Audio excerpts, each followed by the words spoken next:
J'ai commencé à finalement ouvrir les yeux, quoi. Et donc je me suis dit mais où est-ce que je suis, mais qu'est-ce que je fais, quoi. Et du coup j'ai regardé avec du recul toutes nos conf calls. J'étais spectateur de ce que j'étais en train de faire. Je suis peut-être bon là-dedans, mais déjà je pense que je serai jamais excellent là-dedans parce que c'est un peu vide de sens pour moi. Et je voyais pas vraiment ce que j'apportais, l'impact positif que je pouvais avoir sur les gens ou sur la planète. Et puis je voyais aussi l'impact négatif que je pouvais avoir sur mes proches, parce que j'étais la tête dans mon BlackBerry, mon iPhone, tout le temps. Les marchés s'arrêtent jamais. Il y a eu Cargill avant la BNP, il y a les decks, avant il y avait la prépa, avant il y avait le lycée où il fallait bosser. Depuis le collège, j'avais pas eu l'impression d'avoir de répit, quoi. Et là, ça a été une libération de malade, en fait. Je suis Charlotte Desrosiers-Natral et je suis heureuse de vous accueillir sur Pourquoi pas moi. On a tous rêvé un jour de changer de vie. Certains ont osé écouter leur petite voix et ils ne le regrettent pas. Écoutez ces témoignages sans coupe qui permettent de décrypter ce qui se passe concrètement entre le moment où on se dit dans sa tête « Pourquoi pas moi ?», au moment où on rend tout cela possible. Pourquoi pas moi ? Le podcast qui t'invite à écouter ta petite voix. Je suis très heureuse de vous présenter Stanislas et son parcours. Suite à la diffusion de l'épisode avec Mathieu Torder, le plus jeune explorateur français, Stanislas m'a contacté et quand il m'a raconté son histoire, il était évident que je devais l'interviewer. Petite news, et c'est le cas de le dire, j'ai le plaisir de vous annoncer que la première newsletter de Pourquoi pas moi a été envoyée la semaine dernière. Cela faisait plusieurs mois que j'avais envie de vous envoyer des petits mots doux dans votre boîte, mais j'avais toujours une bonne excuse. Si vous n'êtes pas encore déjà inscrit, rendez-vous sur pourquoipasmoi.co pour notre nouveau rendez-vous hebdo du vendredi. Revenons-en à Stanislas. Stanislas a fait les decks, a commencé en finance, puis est devenu trader en matières premières. Il a très rapidement gravi les échelons. À 22 ans, son orgueil a été piqué au vif par un ami. Il se lance alors le défi fou de traverser la France en courant. De cette aventure est né Explora Project. Il aura fallu plusieurs années à Stanislas et plusieurs démissions, refusées par ses employeurs, pour tout quitter et se lancer. Je ne vous en dis pas plus. Je vous souhaite la bienvenue dans l'univers de Stanislas Gruau. Bonjour Stanislas. Bonjour Charlotte. Est-ce que tu pourrais nous parler de l'objet que tu as choisi pour te représenter, s'il te plaît ? Oui, alors j'ai choisi une paire de baskets. Paire de baskets parce que c'est ce qui m'est venu immédiatement quand tu m'as demandé de choisir un objet, et puis ça ne peut être rien d'autre parce que c'était vraiment l'objet qui représente probablement les 10 ou les 15 dernières années de ma vie et dont tous les changements que j'ai fait professionnellement notamment. Et cette paire de baskets, c'est une paire de baskets en particulier ou que tu as choisi ? Oui, c'est une paire de baskets, je sais pas si on peut donner des marques, une paire de baskets. Oui, il n'y a pas de souci. C'est l'avantage d'avoir un podcast autonome, c'est qu'on peut dire ce qu'on veut. Une paire de baskets orange fluo Mizuno que j'ai donc acheté en août 2011 et qui m'avait servi à traverser la France en courant. Puisque j'avais fait cette traversée en 15 jours de la France et qui a été pour moi le pied à l'étrier dans des aventures de vie un peu différentes, se faire confiance, oser, se lancer. Et donc cette paire de baskets, c'est un peu la première foulée vers une vie différente. Et là, donc, c'était un record que tu as battu. C'était 1500 km, c'est ça ? C'était 1200 km en 15 jours. Alors, c'était il y a presque 10 ans, donc j'avais l'impression j'étais une autre personne. Je sais pas si je serais capable de le refaire aujourd'hui, peut-être. Mais c'était près de 90 km par jour. C'était génial. Et comment ça t'est venu, du coup, cette idée de dire, tiens, je vais traverser la France en courant ? Oui, c'est vrai que c'est un peu saugrenu. En fait, moi, je suis vraiment quelqu'un de défi et je mets un point d'honneur à faire ce qu'on dit et j'aime beaucoup être dans l'action. J'adore la page blanche, j'adore le début, mettre en mouvement, etc. Peut-être après le corollaire de ça, c'est que parfois, quand c'est déjà un peu en mouvement, je me lasse vite et je cherche la prochaine page blanche ou le prochain projet.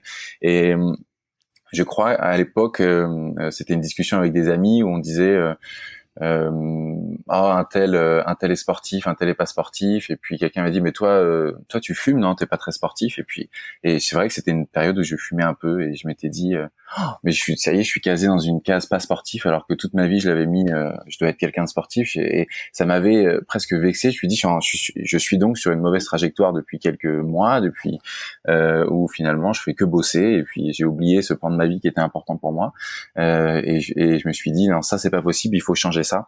Et donc j'avais dit c'est vrai que je suis pas très sportif, mais je suis sûr que je peux traverser la France en courant et faire le record. Et j'avais lancé ça comme ça sans avoir aucune idée de combien de kilomètres. Enfin, je me doutais dans les grandes lignes, mais en combien de jours, ce à quoi ça équivalait, etc.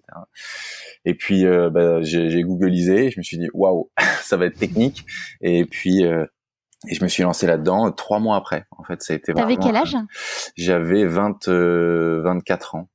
Donc du coup, tu bossais déjà à cette époque-là? Et je bossais déjà. Ouais, je bossais déjà en trading de matières premières agricoles, métier ultra pressurisant, ultra rapide, ultra immédiat. Et je crois qu'en plus la course à pied me faisait beaucoup de bien en plus pour être capable de supporter tout ça à côté. Je me souviens, pour la petite anecdote, que j'habitais à Paris, vers le palais de Tokyo, la place Iéna, et je travaillais à Saint-Germain-en-Laye, et tous les soirs je rentrais en courant. Ah ouais. Donc je me souviens que ça faisait peut-être 23 kilomètres tous les soirs, donc j'étais à un semi-marathon par jour. Donc évidemment, je suis arrivé pour traverser la France en courant, j'étais en forme. Donc j'étais déjà sur essayer Donc de en faire 3 des mois, choses. en gros, en 3 mois, t'es passé de 0 sport à un semi-marathon tous les soirs, quoi. Non, c'est pas exact. J'ai vraiment, je m'étais déjà remis à la course à pied quelques mois avant, et c'est probablement pour ça que ça m'avait piqué au vif quand on m'avait dit moi je devais sûrement être un travailleur pas sportif, ou bref. Et donc j'ai vraiment repris intensément, c'est vrai, 3 mois avant le départ, et très très très très intensément 2 mois avant. Et probablement le seul exploit là-dedans, c'est de pas m'être blessé pendant cette phase de presque du tout ou rien. Et oui, ça a été non, ça a été une aventure qui m'a vraiment transformé, ça c'est sûr. Et comment ils ont réagi, ton entourage, quand tu leur as dit allez, je vais traverser la France dans 3 mois en courant? Je pense que maintenant mon entourage proche commence à comprendre mon mode de fonctionnement, qui plus jeune était probablement impulsif comme ça, impulsif, mais pour des défis, pour ce que je juge être des choses positives. Et maintenant j'ai toujours un petit peu cette manière de fonctionner, mais avec quelques années de plus, je peux moins être dans l'immédiateté de la décision, on peut pas renverser la table, etc. C'est plus l'âge de faire ça, mais disons que ça les a pas particulièrement surpris, et ils m'ont beaucoup soutenu, et ça a été une aventure voilà, qu'on a pris avec légèreté aussi. C'était pas ma vie, c'était pour s'amuser au début, mais on a tous été surpris par l'ampleur que ça prenait pendant que j'étais en train de le faire. Parce que du coup, ça a été beaucoup médiatisé. Alors maintenant, avec Explora, qu'on voit un peu plus ce que c'est que beaucoup médiatiser un sujet. En fait, non, ça l'était pas tant que ça, mais à l'époque, j'avais l'impression, c'est clair, que c'était ultra médiatisé. Je partais de l'EDEC Lille à l'EDEC Nice, donc c'était mon école, l'EDEC. Ils étaient super contents aussi de dire qu'un de leurs diplômés rejoignait les 2 campus en courant, etc., etc. Je passais par tous les partenaires, et puis Cargill, ma boîte de l'époque, les sièges sociaux, les usines, etc. Donc bref, c'était une épopée. Il y avait près de 1000 personnes qui ont couru avec moi sur cette quinzaine. Génial. Ah, c'était génial. Et ça avait été médiatisé par du local, des France 3 régions, parisiens. Non, on avait eu tous les canards de toutes les régions de France. D'ailleurs, je me souviens, je connais parfaitement les départements et les régions de France maintenant, et tous les journaux de chaque département, parce qu'on avait eu Lyon Républicaine, tous ces journaux, département après département. Et ça m'a vraiment bousculé. En fait, je suis revenu de cette expérience, et puis je me suis dit, déjà j'avais été beaucoup. Il y a eu, en fait, c'est vrai, quand tu m'as posé la question de médiatiser, j'ai hésité, parce que médiatiser en termes de télé, de radio, de presse, oui, il y en a eu, mais j'ai surtout été beaucoup sollicité par des gens en direct qui m'avaient envoyé des messages, qui m'avaient envoyé des mails, des Facebook Messenger à l'époque. Il y avait rien d'autre, qui me disait dis donc moi c'est pas la course à pied mon truc, mais ce que t'as fait ça m'impressionne quand même. J'adorerais avoir un projet aussi, mais je te préviens tout de suite, tu es nul en course à pied, etc. C'était souvent ça. Et je disais dis donc c'est chouette, t'as raison. C'est quoi ton Lille Nice à toi? Et Ton quoi? ton Lille Nice, puisque c'est ce que j'avais fait. D'accord, ok, oui. J'avais compris ton Lille Nice, je me suis dit, c'est peut-être un truc philosophique. Oui, c'est pas mal, le Lillenisme. Je pourrais lancer un courant. Et puis, il y en a beaucoup qui me disaient, moi, c'est faire une transat avec mon copain. Moi, c'est partir avec toute ma famille en van, faire le tour du monde. Moi, c'est traverser la chaîne des Himalayas. Moi, c'est faire un 8000. Moi, c'est nager en apnée avec des orques. Bref, chacun avait cette espèce d'image de son projet de vie un peu rêvé, qui n'était pas professionnel, qui n'était pas familial, qui n'était pas amical, qui était une autre sphère, qui n'était pas vraiment du voyage. Il y avait presque ce cinquième pied au tabouret, mais que beaucoup, en tout cas, que ces personnes-là verbalisaient comme étant comme étant fondateur pour eux, c'est-à-dire essentiel. Beaucoup disaient moi je serais heureuse, j'aurais réussi ma vie si et seulement si, c'est moi qui rajoute le seulement, mais ils avaient tellement d'envie que je rajoute seulement si et seulement si je faisais ça. Puis je leur dis, c'est marrant que tu dis ça, je te coupe parce que aujourd'hui, donc on est le 10 septembre oui. Et je diffuse, donc on est tous les jeudis, je diffuse les interviews de Pourquoi pas moi. Et aujourd'hui, je diffuse Christine Michaud, qui est une femme extraordinaire, qui est canadienne, qui est pas connue en France, mais qui est très très connue au Québec. Mm-hmm. Qui a été animatrice télé pendant 20 ans et qui a été formée à la psychologie positive par le plus grand ponte à Harvard de psychologie positive. Et en fait, Christine, elle dit c'est quoi votre rêve inavoué? Et en fait, elle dit, on a tous dans notre vie un rêve inavoué et dans les préceptes de la psychologie positive, en fait, on a besoin d'avoir de l'accomplissement. Et souvent, en fait, quand on se dit, ok, c'est quoi mon rêve inavoué, il y a des trucs qu'on veut même pas s'avouer à soi-même, en fait. Et typiquement, tout ce que tu dis, traverser l'Himalaya, je pense que sur 100 personnes qui ont ce rêve-là, il y en a peut-être que 5% où leur entourage est au courant, en fait. Ouais, c'est vrai. Et je crois beaucoup aussi à la nécessité de verbaliser les choses pour les faire exister aussi. Et puis surtout, pour moi, mon modèle, pas mon modèle, mais ma manière de me lancer dans les choses et de prendre des décisions et de rendre ces décisions sociales. C'est-à-dire, je le dis autour de moi et le l'initie, comme je suis quelqu'un de fier, ou en tout cas j'ai pas envie de ne pas faire ce que je dis, je l'ai dit, je le ferai. Non, je l'ai dit à ce dîner, ils étaient 6, je leur ai dit, je le ferai. Non mais Stan, tu te rends compte, non mais t'es con et tout, arrête, on s'en fout. Non, je le ferai.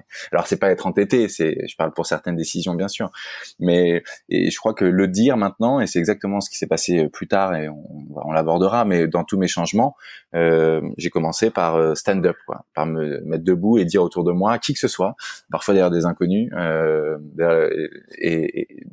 et je crois que ce caractère-là, il est important. Donc, je rejoins tout à fait ce que tu dis.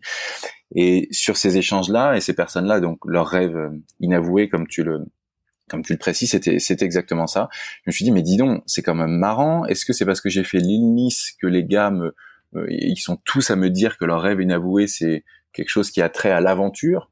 Est-ce que c'est moi qui est biaisé, en fait, finalement, comme ils me parlent à moi, ils vont pas me dire moi mon rêve c'est d'avoir une piscine avec du Coca-Cola, et donc je me suis dit je vais faire travailler une junior entreprise pour un petit contrat, parce que je savais qu'on faisait ça en sortant de l'EDEC. Ils vont faire un panel de 1000 personnes et puis ils vont poster ils vont leur demander ces questions-là, leur rêve inavoué, les faire aller sur leur expérience de vie ultime, ce qui les rendrait heureux.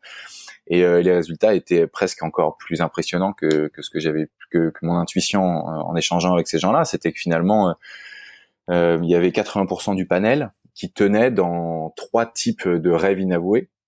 Le premier, c'était le moins représenté, c'était souvent les femmes avec des enfants. C'était tout ce qui est me déconnecter de la ville, me déconnecter de la vie trépidante, ultra connectée, stressante, etc. Et c'est me retrouver avec des populations, des peuples primitif, le mot est mal choisi et glissant, mais en tout cas c'est faire rendez-vous en terre inconnue, quoi. Exactement. Et ça a donné probablement quelques années après, parce que là on était fin 2011, et je sais pas si rendez-vous en terre inconnue existait, mais je pense pas du tout dans les mêmes proportions qu'aujourd'hui en tout cas. Et donc c'était exactement ça.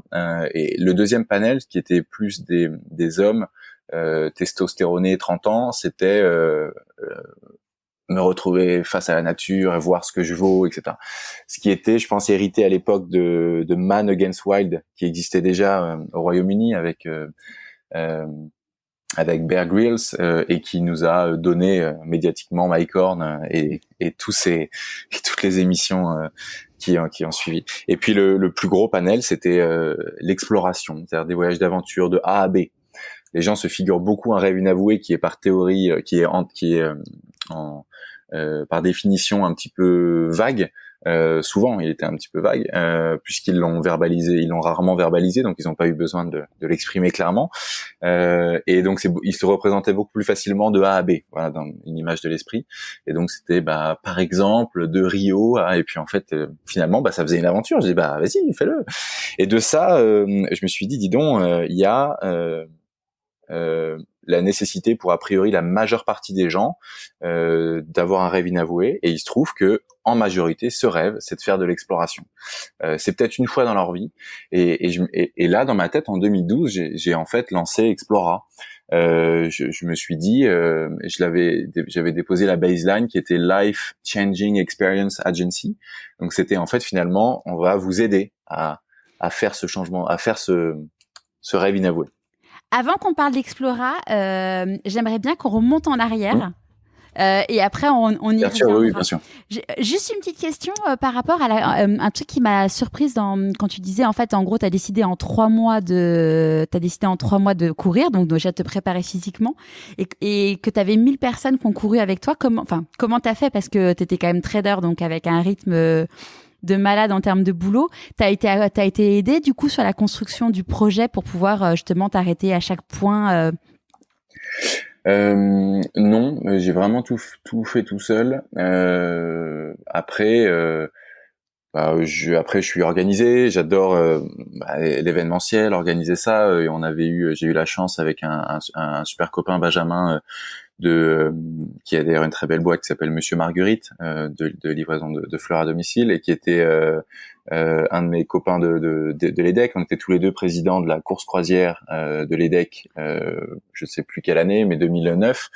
Et cette expérience-là, elle nous a vraiment, on avait 50 personnes à gérer, un très gros événement, et ça nous a structuré l'esprit pour dépoter en logistique et s'organiser. Donc finalement, non, je trouvais que la logistique était simple. Donc j'ai trouvé un kiné, qui était d'ailleurs un ancien kiné de cet événement-là, que j'ai appelé, un copain, ma petite amie de l'époque, et hop, j'ai loué une voiture porte-maillot, on a mis des stickers et c'était parti, quoi.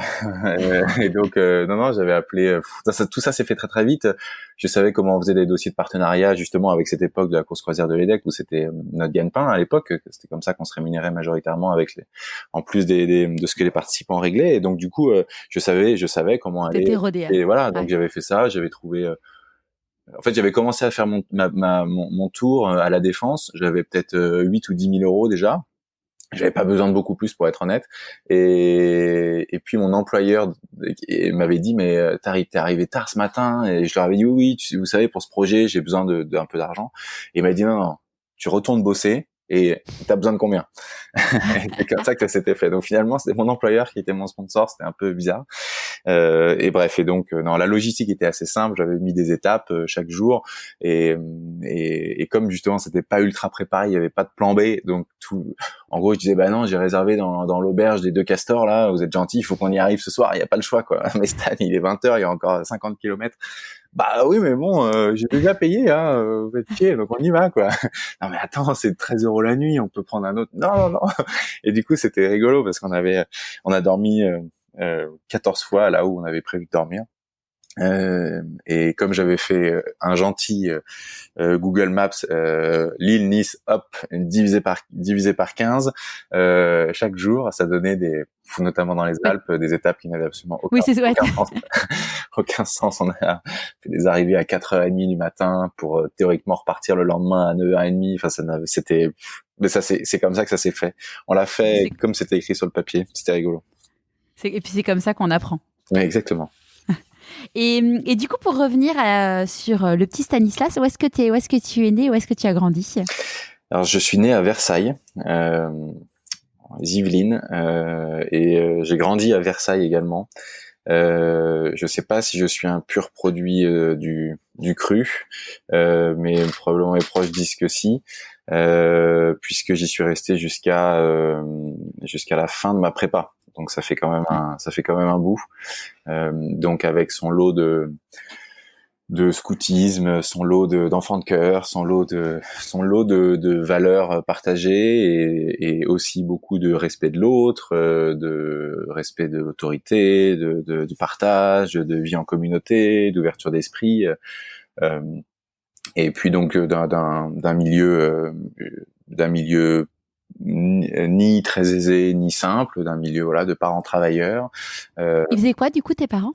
Ou ils font peut-être toujours? Oui, ils font toujours. Mon père est ingénieur en télécommunications et donc maintenant 30 ou 40 ans après, il est cadre chez Orange, et ma mère est psychologue.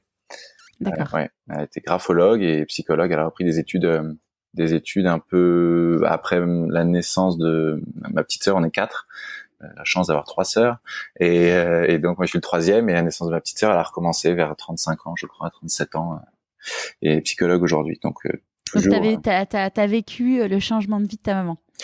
C'est vrai, oui, tu as raison. Tu as raison. Je l'ai jamais dit, mais oui, ça a été probablement celle qui a dit je veux changer ma condition, je veux faire ça, et je veux me remettre sur les bancs de l'université de psycho avec tout le monde qui fume des pets, alors qu'elle était à l'époque, elle a changé depuis, mais c'était quand même classique, quoi. C'était 4 enfants à Versailles à 35 ans, c'était. T'avais quel âge, toi, du coup, à cette époque-là? Et moi, j'ai à peu près 10 ans 9 ans d'écart avec ma petite sœur, donc je devais avoir 15 ans, je crois, à peu près. Et tu l'as vécu comment, du coup, quand elle a dit, je vais changer de travail, je vais retourner à l'école? Moi, j'ai trouvé ça chouette. Je me souviens que ça apportait un vrai souffle un peu nouveau dans la maison, parce qu'elle arrivait avec des histoires. Aujourd'hui, dis donc, dans l'amphi, il y en a qui fumaient des pets et tout. Enfin, on était aux antipodes de notre éducation et de ce qu'on avait. Donc c'était rigolo de voir finalement elle qui nous donnait les préceptes, être elle-même complètement en ligne directe. Enfin, elle qui nous mettait en garde contre ça, y était elle-même confrontée, et on se rendait compte qu'elle était pas particulièrement prête elle-même non plus à y être confrontée, donc elle pouvait imaginer la difficulté que c'était pour nous aussi, donc c'était intéressant, c'était finalement beaucoup plus cohérent, et ça nous a, je crois, à l'époque amusé, et puis maintenant avec du recul, c'était bien, je crois que c'était courageux, elle a vraiment raison, elle a eu raison, parce que ça nourrit maintenant sa vie énormément, quoi. Donc mais c'est vrai que ça a donné, ma petite sœur également est psychologue, elle qui était l'enfant qui a déclenché ce changement, peut-être que ça a fait écho en elle inconsciemment plus tard. Et donc toujours ce regard un peu de l'expérience vécue qu'on a eue à la maison, de la nécessité d'expliquer ce qu'on était en train de vivre, de le verbaliser, de le dire, pour pas être en soi, et justement essayer de s'ouvrir un peu. Donc on a toujours eu cette culture aussi d'écrire. Si vous pouvez pas me dire, écrivez, etc. C'est important. Donc ça, je crois que c'est des choses qu'on a gardées. Ouais. Et t'étais quel type de petit garçon? J'étais pas turbulent, je pense j'étais assez facile, j'étais un peu bourrin, un peu garçon, faisais beaucoup de sport, j'avais toujours les genoux écorchés, les coudes aussi. Tu faisais quoi comme sport? Alors il y en a eu beaucoup, j'ai fait peut-être 10 ou 12 ans d'escrime, je me souviens, j'ai fait beaucoup de foot, puis après quand c'était lycée, prépa, école, c'était plutôt le rugby, parce que c'était un peu plus c'était un peu plus franchouillard, un peu plus convivial, puis beaucoup d'athlétisme, j'ai vraiment du tennis aussi, c'était vraiment tout le temps, quoi. Moi j'ai me souvenir donc du coup quand on t'a dit en fait t'es pas sportif, t'as dit non mais ça va, c'est quoi. vrai, c'est vrai. Moi, c'est à moi que tu dis ça. quand je pense à l'école, Je pense aux crosses de fin d'année, aux Olympiades, au triathlon, avec je voulais ma médaille, ma coupe. J'ai toujours été très très compète, ça c'est sûr. Et l'important c'est pas de gagner, c'est de participer. Oui, bien sûr, bien sûr. J'ai jamais vraiment cru. J'y crois d'ailleurs toujours pas, mais pour autant, je sais que c'est très tranché, mais c'est vrai que je suis toujours très compète. Et donc ouais, moi mes souvenirs d'enfance, c'est transpirant en rentrant de la cour de récré avec le ballon de foot, 5 minutes en retard, à devoir s'excuser à la maîtresse. Ça a été ça jusque probablement jusqu'au lycée, quoi.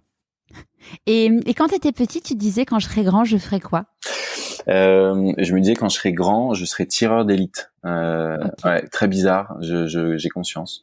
Je pense que je me représentais pas particulièrement les tireurs d'élite avec tout ce qu'on y accole aujourd'hui d'interventions dangereuses, ou même de terrorisme ou autre. C'était pas du tout ces sphères-là. Moi, c'était le tir de précision, parce que j'étais donc escrimeur. C'était ma grande passion à l'époque. Je faisais vraiment que ça. J'adorais, et je trouvais que c'était extrêmement esthétique d'être dans l'ultra précision. Je trouvais ça super.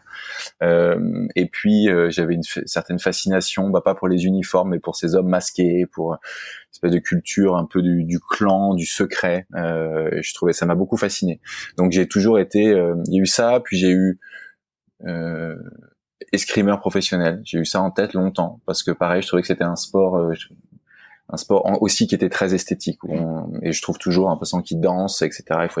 On les entend à peine alors qu'ils sprintent, je trouve ça, j'ai toujours trouvé ça très beau. Et c'est marrant parce que cette culture du club, du secret, etc. Je suis allé là. Ça m'a toujours fasciné, ça me fascine toujours. J'essaye dans tout ce que je fais d'y mettre des ingrédients autour de parce on peut pas appeler ça ni un club ni un cercle, etc. aujourd'hui, mais donc on appelle ça une communauté. Mais l'idée en tout cas est d'y mettre des codes d'appartenance assez forts, et donc je suis tombé là-dedans, où j'ai même créé les communautés si elles n'existaient pas au fur et à mesure du lycée, où il n'y avait pas de BDE au lycée. Mais on fera un BDE. J'en suis d'ailleurs le président. Qui veut venir? Je me décrète. Et puis après, pareil, en prépa, normalement, on était censé bosser comme des fous, en plus, à Versailles. Et puis, on dit non, on va faire un BDE, etc., etc. Et puis pareil, puis après, à l'EDEC, il y a une association dans laquelle personne n'a le droit de rentrer, c'est le meilleur événement, la course croisière de l'EDEC, moi je voulais être dedans, etc., etc. Donc du coup, c'est vrai que c'est toujours ce besoin d'appartenance. Ouais. Et qu'est-ce qui a fait du coup que t'as switché, comment on fait pour passer de escrimeur professionnel en sa tête à trader? Je pense que escrimeur, ça c'est un peu, ce rêve-là, c'est un peu délité au fur et à mesure que les études ont pris le pas, et au fur et à mesure que le boulot est devenu assez sérieux, et qu'on est rentré dans les années lycée, spé, mathématiques, machin. Là, à Versailles, on était quand même dans un monde où il fallait, c'était HEC, X Centrale, Sciences Po, ou sinon il y avait rien, quoi. Enfin, en gros, j'ai connu ça. Moi, j'étais à Neuilly-sur-Seine, et il y avait même pas de L dans mon lycée. C'était pas bien. Ouais. Oui, il y avait L, mais L pour faire éventuellement Sciences Po puis ENA, ou L pour faire voilà, il y avait c'est vrai.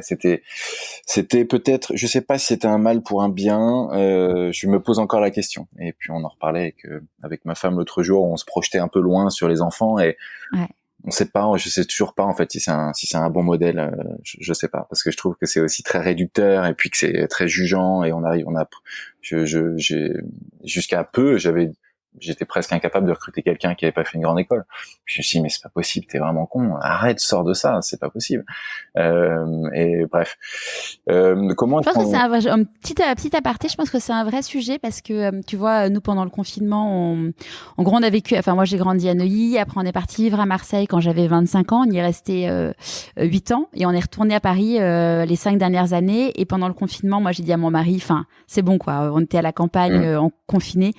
Je dis c'est bon, on s'en va, on retourne à Marseille. Et même on a même, avant de dire on retourne à Marseille, on a même exploré de se dire est-ce qu'on n'irait pas vivre à la campagne, alors peut-être pas autant, la campagne profonde comme là où on était confinés, mais en tout cas une campagne proche d'une grande ville.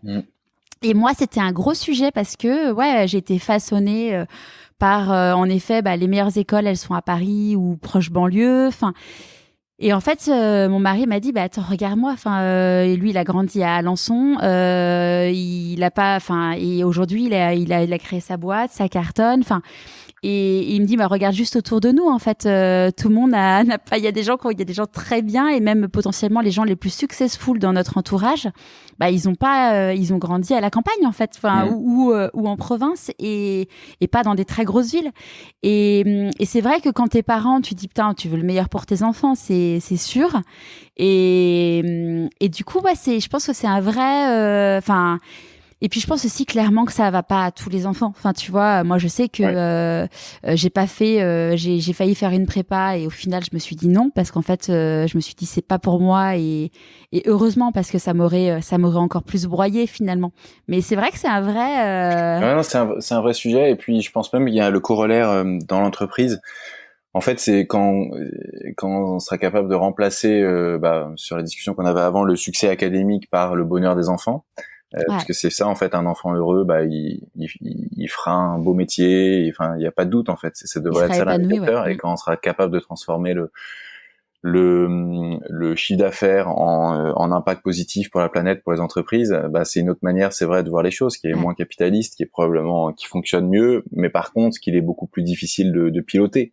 Donc, il faut avoir en tête aussi que même si ça semble être la bonne méthode, c'est difficile à piloter au quotidien. Il est plus facile de mettre des notes et de juger un travail que de faire des entretiens avec les enfants tous les ans ou à chaque étape pour voir s'ils sont heureux et ce qu'ils veulent faire et piloter à l'envie de l'enfant. Mais bon, il existe pour ceux qui veulent le faire quand même quelques modes ou quelques modes d'éducation un peu, pas Montessori, mais des choses encore plus décalées que ça. Il y en a pas loin d'Annecy, la méthode Rudolf Steiner. Voilà, bref, petit aparté qui est exactement sur le bonheur de l'enfant, pas de notes, l'enfant va à l'école s'il veut, il fait un peu ce qu'il veut pendant la journée. C'est très perturbant, je t'invite à regarder. Je pense qu'il y a beaucoup de bon là-dedans. Bref, petite parenthèse.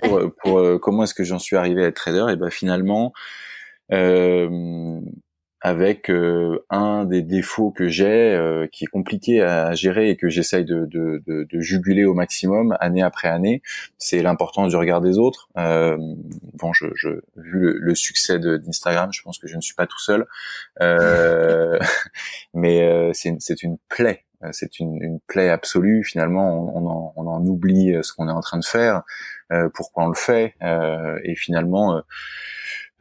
Encore pire avec les réseaux. Alors, je suis pas particulièrement attaché aux réseaux en particulier, mais dans la vie en tout cas, le regard des autres et le côté social, j'avais l'impression que c'était un métier qui était socialement valorisé, qui était socialement, en tout cas, excitant, qui attirait les regards, qui plaisait, qui était bien payé aussi. Je sais pas trop. Non, c'était pas forcément. Je sais pas. Je sais pas trop. Peut-être parmi d'autres, c'est-à-dire au pire, ce sera bien payé, donc bon, je peux pas trop me planter, ou j'aurai de l'argent pour faire autre chose. Peut-être non, en fait, je suis pas trop, je suis pas très attiré par l'argent dans le fond.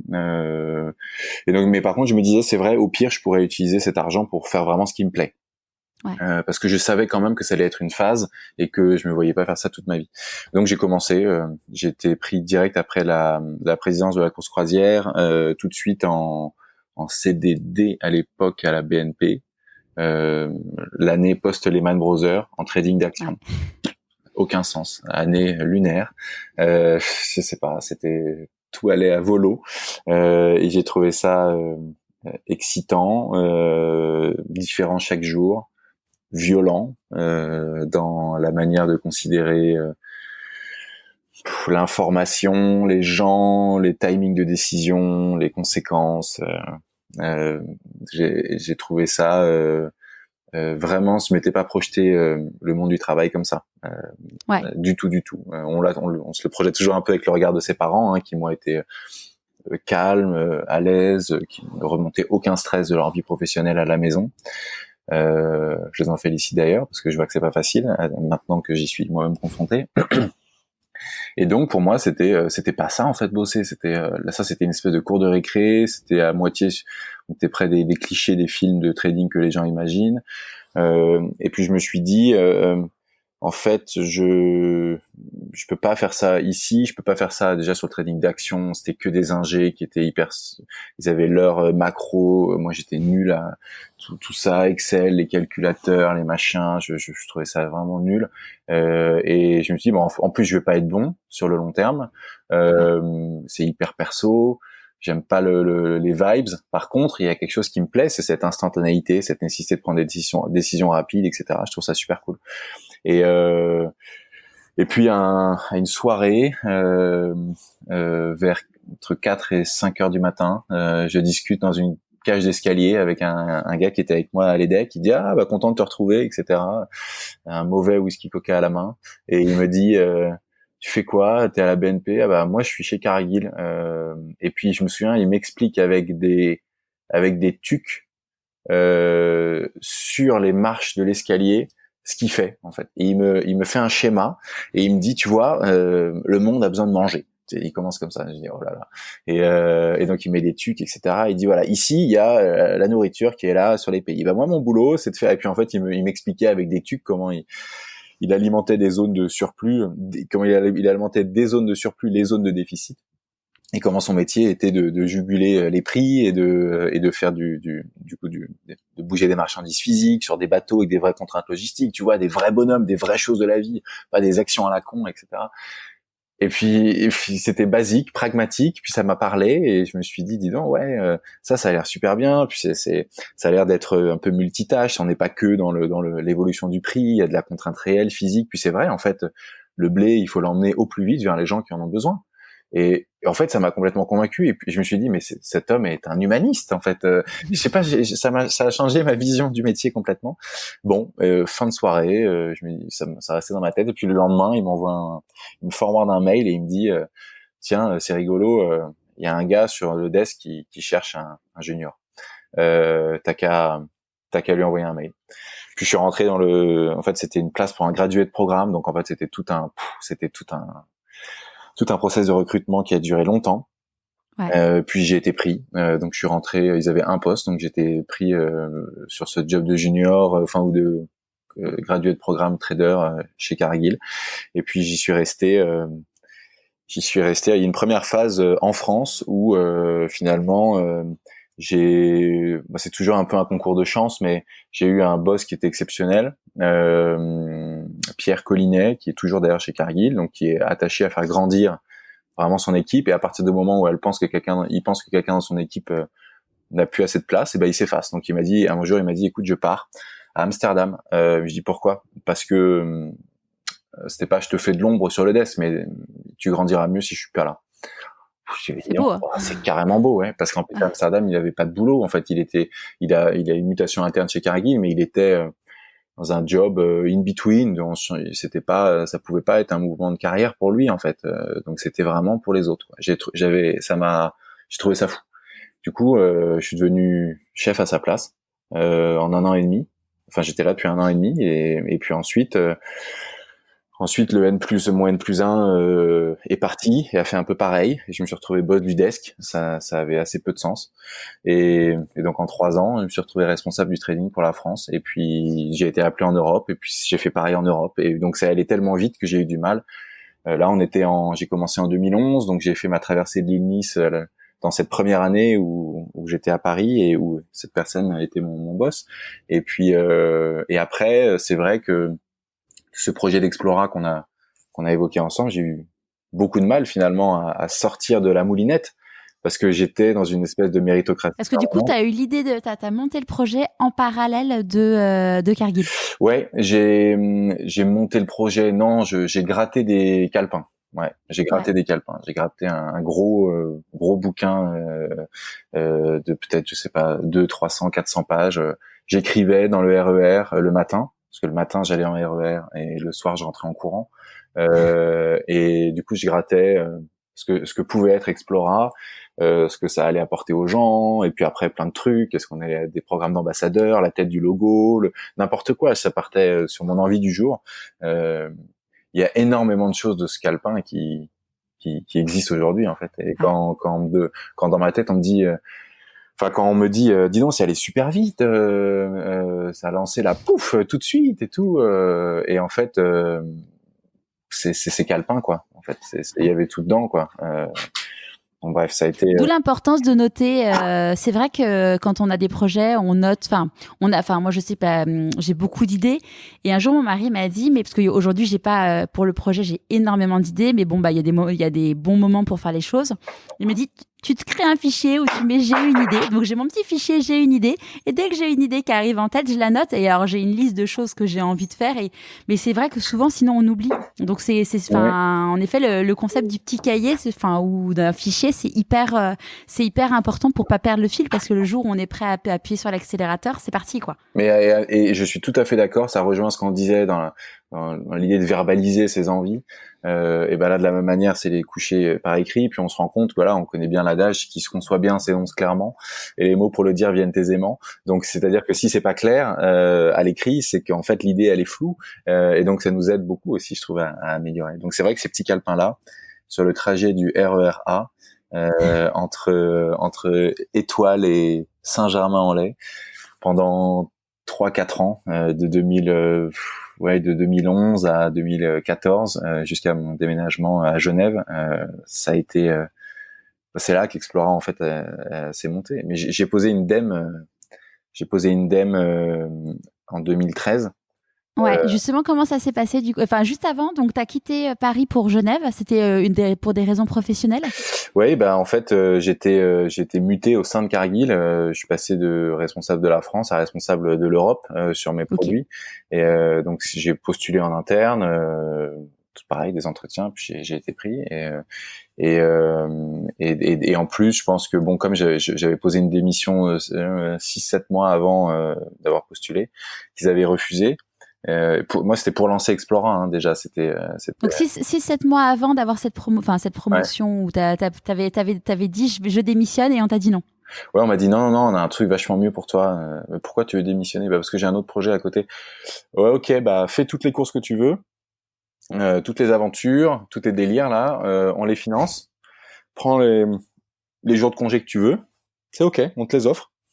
C'est bon, ça suffit. Bon, maintenant on peut parler sérieusement. Tu vois, en fait, c'était vraiment ça. C'était pour eux, c'était un espèce de hobby, une espèce de caprice peut-être, je sais pas. Du coup, ils m'avaient dit, on te finance tes trucs, tu prends les jours de congé que tu veux, et comme ça, mais à côté tu bosses et on a un truc pour toi. Il y a un prochain job qui va se monter à Genève, ça va être un truc de fou.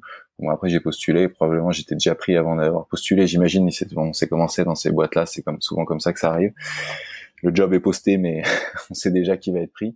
Et du coup, ouais, je suis arrivé, on est arrivé à Genève avec ma femme, enfin ce qui n'était pas encore ma femme, et puis on s'est installé ici et j'ai eu 3-4 ans. On est arrivé en 2014, on s'est marié en 2015 et après j'ai eu 3 ans, 3 ans de 3 ans. C'était la fin de la méritocratie, doucement, et c'était le début du brouillard, quoi. J'ai eu 3 ans. 3 ans qui n'avaient aucun sens, quoi.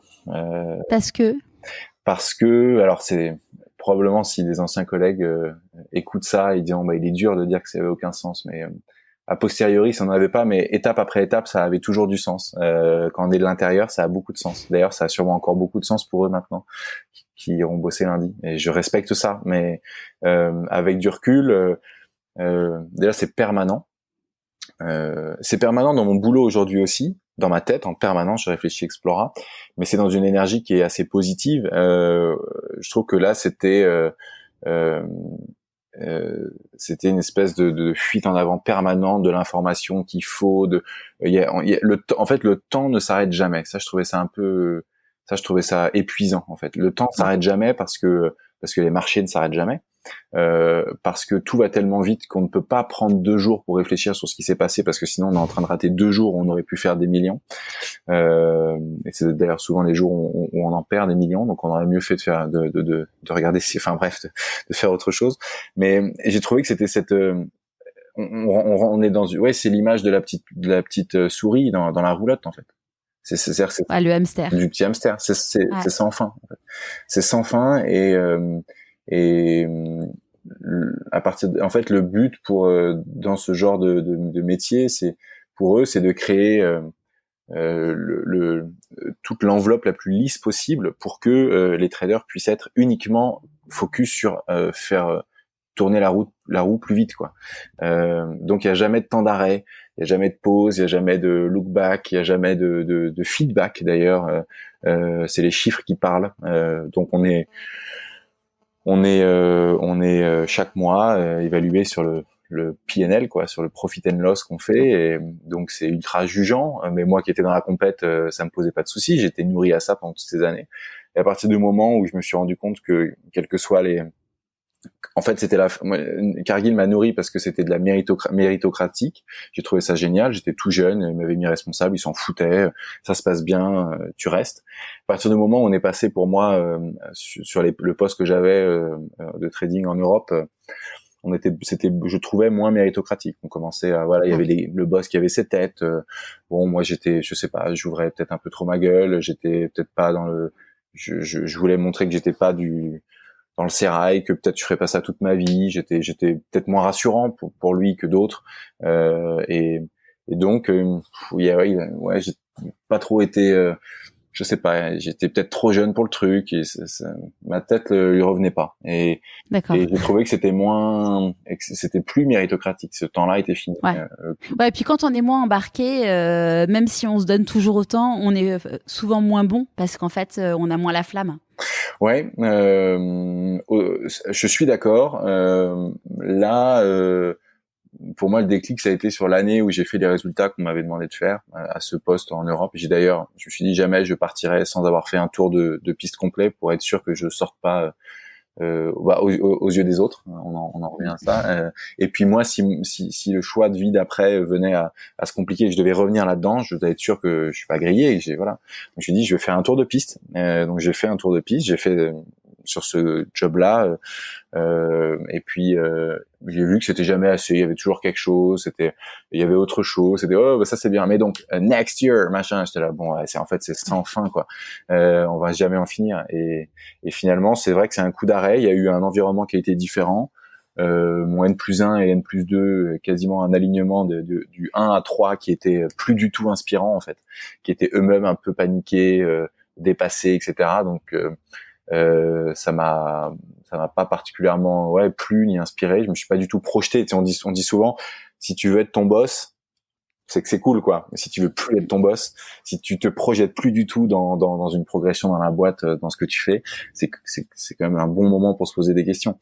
Et là, clairement, pour moi, il y avait quelque chose le charme avait été un peu rompu, et j'ai commencé à finalement ouvrir les yeux quoi. Et donc je me suis dit mais où est-ce que je suis, mais qu'est-ce que je fais quoi. Et du coup j'ai regardé avec du recul toutes nos conf calls, j'étais spectateur de ce que j'étais en train de faire, et puis je me suis dit mais c'est pas que ça n'a aucun sens, mais je suis peut-être bon là-dedans, mais déjà je pense que je serai jamais excellent là-dedans parce que c'est un peu vide de sens pour moi, et je voyais pas vraiment ce que j'apportais, l'impact positif que je pouvais avoir sur les gens ou sur la planète, et puis je voyais aussi l'impact négatif que j'avais, que je pouvais avoir sur mes proches, parce que j'étais la tête dans mon BlackBerry, mon iPhone, tout le temps. Les marchés s'arrêtent jamais, hein. On rentre chez soi en Europe à 21h ou 20h, mais c'était plutôt en effet 21h, mais il y a les Américains jusqu'à 2h, puis il y a les Chinois à partir de 4, et c'était non-stop en fait. Et donc finalement c'était non-stop. J'étais toujours un peu sous tension parce qu'il faut dire que les montants étaient colossaux sur ce job-là, vraiment colossaux. Cargill, c'est un leader du marché des matières premières. Les headquarters du trading sont à Genève. L'Europe est quasiment le deuxième plus gros continent sur les flux. J'étais en charge du truc, donc c'était n'importe quoi. Il y avait 150 traders à gérer qui me reportaient. Enfin, c'était une folie, quoi. Donc clairement, tout était à l'excès, donc il y a pas de petits problèmes. Tout est voilà. J'avais l'impression d'être d'incendie en incendie. Et quand on comprend Qu'est-ce qui a fait du coup que tu t'es dit je repose madame? donc il y avait eu une DEM intermédiaire Ouais. en un an et demi après être arrivé à Genève, où j'avais reposé une DEM pour Explora qui m'avait été refusée et qui m'avait permis. J'ai presque été à chaque fois promu sur DEM. Une petite petite stratégie Ouais. pour les plus engagés de la bande. Pourquoi pas après tout. Et puis donc cette troisième et ultime DEM, on prenait assez peu de congés, évidemment, dans ce contexte-là, ou en tout cas des périodes très courtes pour toujours be aware of the markets, machin. Il fallait jamais partir plus de quelques jours parce que sinon on se décorrélait. Voilà, bref. Et donc à un moment j'ai dit, bah non, je prends 15 jours. J'ai besoin de couper. Et bah, j'ai coupé parce que je suis revenu, j'ai posé ma DEM. Et là, tu t'étais nouvellement papa? Oui, j'ai posé ma DEM en juillet 2017 et fille aînée, Castille, est née le 10 mars. Et puis c'est vrai que ça a été une discussion conjointe avec ma femme, avec Constance, parce qu'en fait, ouais, elle me dit dans les premiers mois, elle me disait t'as l'impression d'en profiter suffisamment? Et puis moi, bah oui, mais carrément. Bah tu vois, Je suis à fond. je suis à fond. Regarde, je l'ai vu là 1 heure, c'est super. De 20 à 21, super. Je l'ai vu une demi-heure le matin, de 7 à 7h30, exceptionnel. Et puis après, la journée, j'étais complètement en plus hermétique à tout. Quand on est la tête dans 16 écrans, on saute pas sur le WhatsApp qui arrive, quoi. Donc j'étais en plus dans ma bulle, quoi. Et c'est arrivé plein de fois. Elle me disait, mais qu'est-ce qui s'est passé aujourd'hui? Ça va? Bah ouais, mais tu m'as pas répondu, je t'ai appelé 11 fois. Ah ouais. Et en fait, c'est ces petites choses, quoi, qui on se dit, mais voilà, mais où est-ce que je suis, qu'est-ce que je fais, quoi. Donc il y avait ces warnings à elle. Il y a eu l'impression, même si je disais non, que je passais à côté des premiers mois de ma fille. Et puis il y a eu le moment pour s'extraire, quoi. La quinzaine de vacances avec les copains, on avait loué une maison, ça c'était le début des vacances. Et alors t'en es où, toi? Et bon bah, voilà, là ça sort, quoi, en fait. Et là on dit, et là ça allait pas. Là ça allait pas. Je me disais, en fait, c'est de la merde, ce que je fait chier. Et puis j'étais déjà en fait sur le projet d'après. En fait, je leur parlais déjà d'Explora et ils me disaient, mais attends, je comprends pas, tu t'as démissionné? Non, mais ça va arriver là. Du coup, tout était allé très vite. Et puis après, voilà, un peu de vacances en famille pour mûrir tout ça. Et puis je suis rentré. J'ai même pas allumé mon ordinateur. J'ai dit, je vais poser ma démission. Et puis et là, après, ça va très vite parce qu'en fait, dans ces groupes-là, tout se passe bien tant que t'es dans le sens du flow. Quand t'es en brasse indienne sur le côté, ça marche pas du tout. Ouais. Donc il y a eu gros recadrage. Ils m'ont dit, bah regarde, on t'augmente, tu prends ce périmètre là en plus, tu machin. Et donc en fait, ils voulaient faire un bis repetita, un bis repetita, parce que ça s'est passé 4 fois comme ça. Et j'ai dit non, mais je suis hermétique à tout, c'est hors de question. Et après il y a eu, bah ils m'ont dit en gros, bah en fait non, tu pars pas. Et j'ai dit, bah, comment ça je pars pas? Bah tu restes. Bah non, parce qu'en France, mais là on est à Genève, mon petit pote, donc tu restes. Ok, mais donc ça veut dire quoi, je reste? Bah ça veut dire que aujourd'hui tu es sur des projets stratégiques. Après là c'était là. Tu peux pas démissionner quand t'es en Suisse? Oh, si, mais l'employeur, enfin, c'est très avantageux pour les employeurs. Hein. D'accord. On peut te virer sans préavis du jour au lendemain, sans indemnité, sans raison. Et la réciproque est pas vraiment vraie. Alors qu'on dit souvent que dans le droit social, ça fonctionne, c'est réciproque. Là, moyen, tu peux, mais sauf si l'employeur dit qu'en fait, t'es encore lié à des projets stratégiques dont seul toi connais, etc. Ce qui était moyen vrai, mais un petit peu, bref. Et du coup, ils m'ont dit non, il faut encore finir ces choses-là, c'est capital, on a 127 millions de working capital sur ce projet, etc. Tu peux ou nous les rembourser, ou rester, ou rester quelques mois de plus. Merci. Je vais retirer mes 127 millions au guichet, puis je reviens. Donc, en effet, je n'ai pu partir vraiment que en mars-avril 2018. Et c'était en juillet. Donc t'es resté. C'est énorme. 9 mois.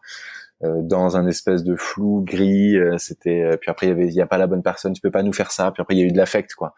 Et comme je voulais. Parce que tu es resté en tout presque 8 ans, quoi. Ouais, Et comme j'ai pas voulu leur faire ça en effet, et que je suis pas un mauvais bougre, et j'avais envie de partir bien propre, et tout était en train de bien se passer. Je finissais les projets stratégiques, je faisais venir des gens pour me remplacer au marché, et du coup j'ai trouvé ma remplaçante. J'ai fait les entretiens et je leur ai dit voilà, c'est elle, elle est super. Et donc, vous pouvez l'avoir en entretien, elle va me remplacer, elle est plug and play, elle est top et tout machin. Ils l'ont embauchée, elle est toujours à ce job-là. Mais il a fallu vraiment en arriver là pour que je puisse partir. Il a fallu que je trouve vraiment ma remplaçante. Ça a dû être vachement dur moralement parce que quand tu poses ta dème, chaque jour compte. En mode genre, quand tu as décidé de partir, c'est quand même un truc où tu dis, bon, c'est bon, je m'en vais. Rester presque un peu moins d'un an, c'est pour le moral. C'était un peu particulier. Mais c'est un environnement tellement... c'est-à-dire physiquement l'endroit, la salle de marché, c'est tellement c'est vrai que c'est le mot qui me vient, c'est violent, mais c'est tellement on va dire tellement speed, tellement énervé, tellement en fait on ne peut pas être spectateur de ça. En fait on peut pas être à moitié dedans. C'est-à-dire que si t'es à moitié, tu souffres terriblement. Il faut être dedans. Donc en fait c'est bizarre, mais j'étais obligé d'être là, j'étais obligé d'être à fond. J'ai presque jusqu'au dernier jour. Il a fallu que je change physiquement de place et que je sois plus là à côté des stimulations des écrans, etc., pour que les gens aussi arrêtent de me solliciter. Voilà, c'est vrai que ça a été particulier. Puis je me suis retrouvé d'un quotidien où je recevais à peu près, je sais pas, c'était entre 500 et 2000 mails par jour. Et où j'en envoyais entre 200-300 et 600 par jour. Je me suis retrouvé à stan@explora-project.com, un mail, confirmation d'OVH que le nom de domaine est bien est bien validé, et rien quoi, rien. Ouais. Et ça en fait ça a été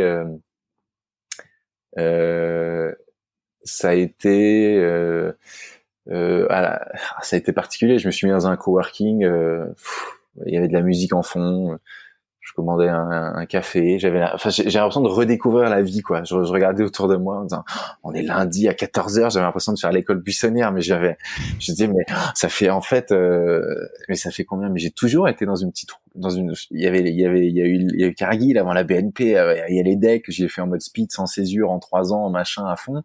Avant il y avait la prépa, avant il y avait le lycée où il fallait bosser, et à l'époque je jouais au foot, c'est vrai, mais je me suis dit bon, depuis le collège, j'avais pas eu l'impression d'avoir de répit quoi. Et là, ça a été une libération de malade en fait. Et je me suis dit là, je vais pouvoir utiliser mon cerveau quoi. Non pas que j'utilisais pas avant, mais dans beaucoup de métiers, les gens disent ouais, intellectuellement c'est très stimulant, etc. C'est super bien. Et c'est vrai que ça, parfois je trouve on reste accroché à ça en disant ouais, c'est super stimulant, donc je reste. Mais il y a quand même des zones du cerveau qui sont stimulées de manière différente d'un job à l'autre. Et c'était ultra stimulant pour la prise de risque, la prise d'initiative, la prise de décision rapide, etc. Mais tout le côté humain, le côté nécessité de intelligence émotionnelle, etc. C'était pas le sujet. C'était pas le sujet. Il fallait pas que ce soit le sujet. Et donc ça, je me suis rendu compte, c'était beaucoup plus riche, qu'il y avait tout à faire, et je me suis retrouvé très très très excité, très positif en fait dans ce nouveau projet. Et comment t'as fait du coup finalement t'as démissionné, t'es parti donc sans chômage, ou t'as pu avoir le droit au chômage? Non, j'ai eu le droit au chômage suisse. Qui est un bon chômage, qui est un bon chômage parce qu'il prend en compte les salaires d'avant, et comme les salaires en Suisse sont bons globalement, c'était un bon chômage. Et j'avais 1 an de chômage, je crois que c'était. En fait, normalement c'est 18 mois moins des carences qui sont calculés en fonction de ton salaire. Si t'as un salaire trop élevé, ils jugent que t'avais pas le droit de partir, ou que c'est moins justifié, donc ils t'enlèvent des mois, etc. Si c'est toi qui es parti et que t'as pas été viré à ce moment-là, ils t'enlèvent des mois, etc. Mais même en démissionnant, peut avoir le chômage. Il n'y a pas de rupture conventionnelle en Suisse. C'est où t'es viré ou tu démissionnes. Et du coup, j'ai eu, je sais plus, peut-être 13 mois, où j'avais une grosse année devant moi, quoi. Ok. Et du coup, après, vous êtes parti à Annecy pour monter la boîte? Alors, j'ai monté la boîte à Annecy en habitant à Genève. toujours. D'accord. Ouais. Et aujourd'hui toujours, ma femme bosse à Genève. On habite à Genève et la boîte est à Annecy. Parce que et là, je me suis raccroché dans ces moments-là, je me suis raccroché. Et là, c'est rigolo parce que je me suis retrouvé. Tu te retrouves dans ce coworking là, tu dois monter une boîte. T'as le concept, t'as des calepins, mais bon, tu vois, t'as l'idée quoi. Mais après, il faut mettre en place le truc. Et tu te dis, ok, donc là maintenant, à qui je pense? C'est marrant parce qu'en fait, d'un coup, j'ai pensé à personne des 8 dernières années. Euh, C'est-à-dire, j'ai pensé à personne des gens qui étaient autour de moi depuis 8 ans. Aucun d'eux pouvait être celui qui allait m'aider ou m'apporter une solution dans ce qui était, voilà, dans le défi qui était le mien maintenant. Et en fait, j'ai appelé les decks. J'ai appelé mes potes qui avaient monté des boîtes, où je me souvenais qu'ils avaient monté des boîtes. Euh, mais eux, ils étaient déjà un peu loin parce que leur boîte, ça fait quelques années, etc. Et puis j'ai appelé les decks, mais j'ai dit voilà, bonjour, j'ai quitté Cargill. Ah non, oh merde. Ça, c'était la première réaction. Je dis bah pourquoi? Parce que ouais, grâce à toi, on pouvait. Parce que c'est vrai que j'avais passé plein des decks quand même qui étaient bons, où j'avais passé plein de CV. Après, je sais pas s'ils avaient été pris, mais a priori pas mal. Oui, beaucoup avaient été pris.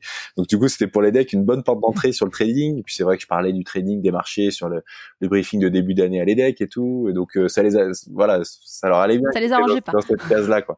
J'ai dit ah non, mais je vais monter une boîte et tout. Ah ok, bon bah rapproche-toi de EDEC Young Entrepreneurs, c'était leur ouais, l'association, le truc, l'association d'entrepreneurs. Puis ça m'a mis les premières pieds à l'étrier. Et puis après, je me suis tout de suite dit, en tout cas, ok, seul, ça va pas marcher.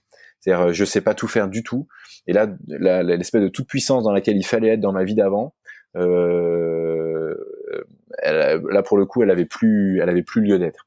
Donc du coup, j'ai même commencé au début à vraiment dire, je vais pas y arriver tout seul, presque à me dévaloriser en disant vraiment là j'ai besoin d'aide dès le début. Et ça je crois que ça m'a justement bien aidé. Et puis de conseil en conseil, je crois que j'ai passé un mois ou presque 2 mois, avril mai 2018, au téléphone avec toute la journée, mais 10 heures au téléphone avec oui bonjour, je suis le petit frère de oui bonjour, je suis un ami d'amis de oui bonjour, tu te souviens peut-être une soirée et en fait de fil en aiguille comme ça, ils m'ont dit ah oui donc toi tu fais quoi, donc j'ai dû verbaliser ce pourquoi j'avais presque démissionné.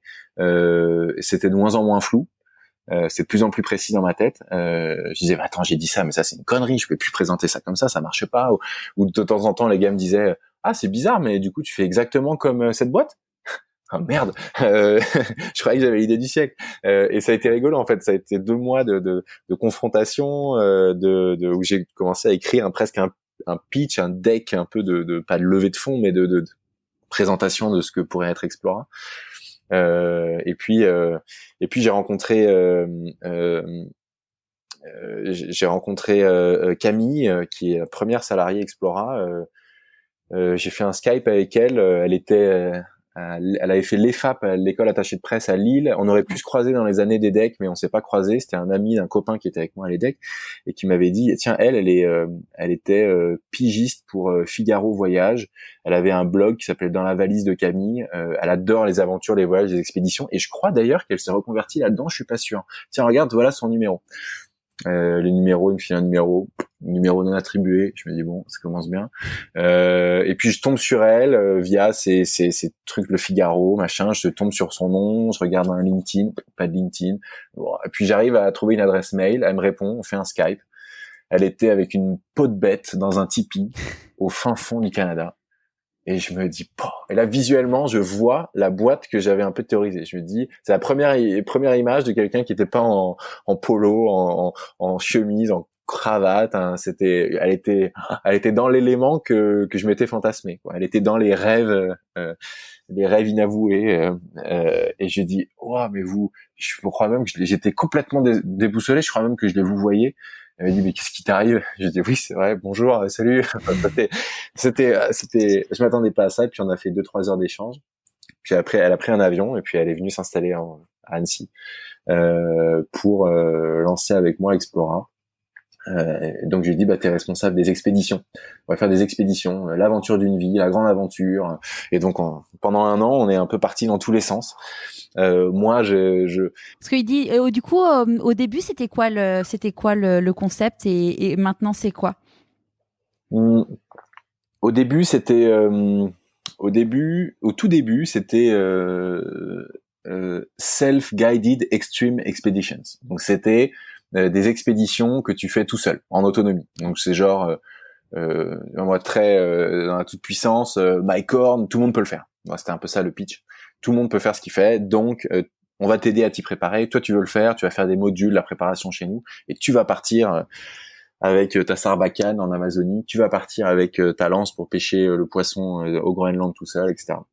Donc on avait des modules de formation à la survie, à l'alpinisme, à la pêche, à la chasse, etc.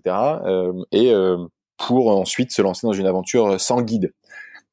Alors, c'était complètement utopiste, parce que ça excitait tout le monde sur le papier, mais personne allait faire ça. Enfin, ça avait pas de sens.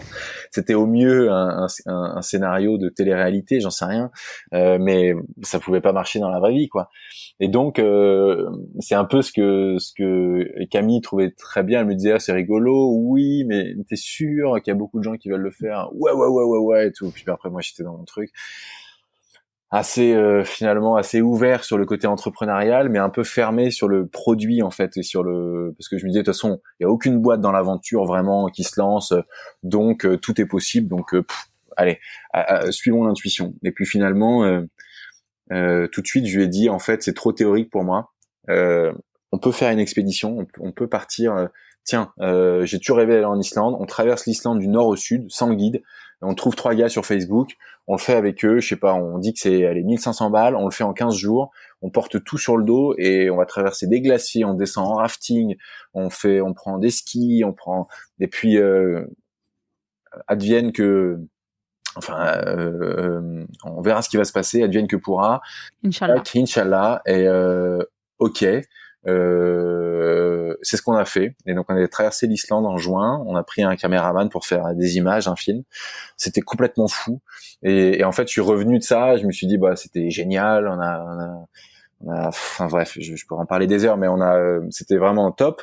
Il y a un film de 12 minutes sur YouTube là-dessus qu'on peut retrouver. Je mettrai le lien sur pourquoipasmoi.co. Donc c'est dingue, merci, c'était très rigolo, et en fait je me suis confronté pendant cette quinzaine à tout, aux 8 ans de calepin que j'avais gratté. En fait, la réalité du terrain, c'est ça. Ce que j'avais imaginé, bah non, mais pas du tout. Et en fait, je me suis dit, bah déjà, c'est beau. Enfin, j'étais là, bah, c'est beau d'y avoir cru, mon vieux. Franchement, tu m'aurais presque convaincu que c'était possible, mais quand même.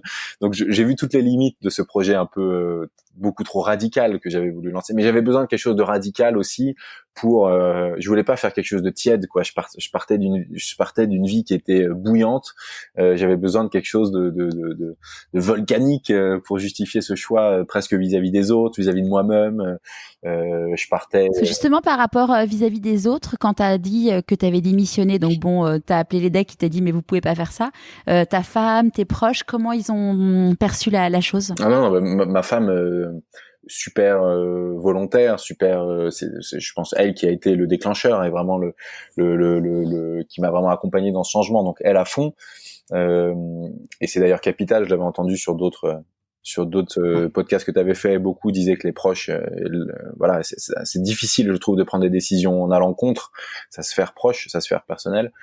Et donc non, j'avais été tout le monde avait trouvé ça bien, tout le monde avait en effet dit que et c'est là où tu ouvres un peu la boîte de Pandore, tu vois, où tout le monde te dit bah c'est vrai que pendant ces années-là, tu étais quand même un peu auto-centré, que c'était sur T'étais chiant.